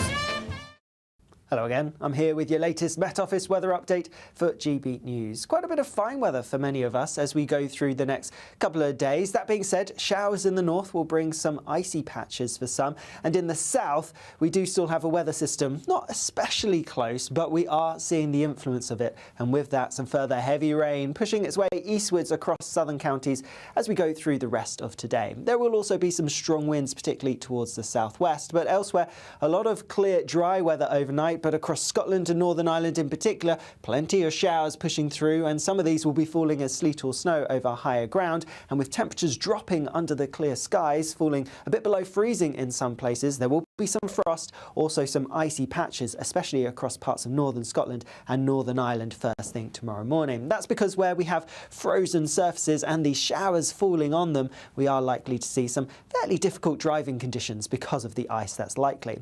Otherwise, and as we head further south, yes, there will still be a few showers around first thing tomorrow morning, but also some bright sunny spells. A few showers also pushing into parts of northwest England, northern and western Wales, but further south and east, once that rain that we've had through today clears away, it's looking like a largely dry and bright start for many of us. There may be the odd pocket of mist, but this should clear quite quickly as we go through tomorrow. And then tomorrow itself, apart from a few showers around some northern and western coastal parts, it's actually looking largely fine. A good deal of bright sunny weather to be had, but cloud building from the west with some rain arriving later. Temperatures are going to be around average for the time of year, so it is the end of January. It is going to feel a little bit chilly at times. Staying dry and clear for many as we go through tomorrow evening, but like I said, we do have some cloud and some rain pushing across parts of Northern Ireland and later on into western parts of England and Wales and Scotland too. As we look further ahead through into the weekend, and we are going to have a bit of a northwest-southeast split, wetter and windier towards the northwest. Expect a warm front, moving from the kitchen right through to the rest of the house. Boxed boilers. Sponsors of weather on GB News.